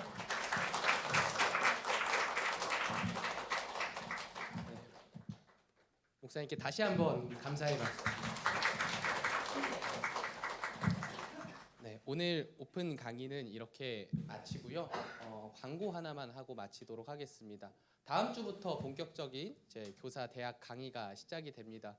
오늘 받으신 은혜 많이 받으셨으니까 이제 정말 멋진 교사가 될 수 있는 기회거든요. 이제 우리가 기본적으로 이제 아이들에게 가르치기 위해선 알아야 되니까 당연히 교사로서 알아야 되는 내용들을 준비했습니다. 원래는 4주를 준비했는데 그러면은 너무 지치잖아요. 매주. 그래서 2주씩 두 과씩 한 주에 몰아서 합니다. 시간은 조금 길어지겠으나 이제 전체적인 일정이 짧아지는 거 이렇게 알아주시면 되겠고 사실 오늘 오시는데 제가 연락드렸을 때도 도저히 못 갈 것 같습니다 하는 분들이 곳곳에 보이세요. 지금 택시를 타고 오신 분들도 계시고 회사는 어떻게 하고 오셨는지 모르겠는 분들도 계시고 시험 기간 당장 내일 시험인 분들도 보이시는데 화요일에 오시기 어려운 것 다 압니다. 그래서 온라인과 오프라인 동시에 진행이 됩니다. 오실 수 있는 분들은 반드시 와주시고 나는 도저히 안 돼서 회사에서 어떻게 몰래 봐야 된다라든지 나는 도저히 움직일 수 있는 상황이 안 된다 하시는 분들은 온라인으로라도 부디 참석을 해주시기를 바라겠습니다. 줌으로 송출이 되고 당일에 링크가 제공되니까 그렇게 참여해 주시면 되겠고요. 오늘 이제 교사로서 어떤 교사가 돼야 될지 많이 이제 지금 마음속이 아마 몽글몽글 하실 텐데 잊지 않으시고 우리 주일에 정말 멋진 교사로서 보여주셨으면 좋겠습니다. 저희 이대로 마치도록 하고요. 제가 기도하고 마치겠습니다. 기도하겠습니다. 하나님 감사합니다. 저희들 이 시간 함께 강의를 들었습니다. 이 강의를 통하여서 우리가 어떤 교사가 되어야 할지 또 어떻게 아이들에게 사랑을 전해줄지를 들었습니다. 하나님 우리가 하나님께서 맡겨주신 그 사명을 온전히 감당하기를 원하오니 주님 정말로 주님께서 우리에게 하나님께서 우리에게 보여주신 사랑을 아이들에게도 동일하게 보여줄 수 있도록 우리의 마음을 붙들어 주시고 우리가 먼저 은혜 받고 말씀 보고 예배 드리고 가르치는 교사 되게 하여 주시옵소서. 하나님 지금까지 내가 그러지 못하였다면 오늘이 그것의 시작이 될 줄로 믿사오니 주님 나와 함께 해주시고 나의 이 의지를 붙들어 주시옵소서. 언제나 함께 해주시는 예수님 이름으로 기도합니다. 아멘. 이제 교제하시고 또 흩어지시면 되겠습니다. 감사합니다.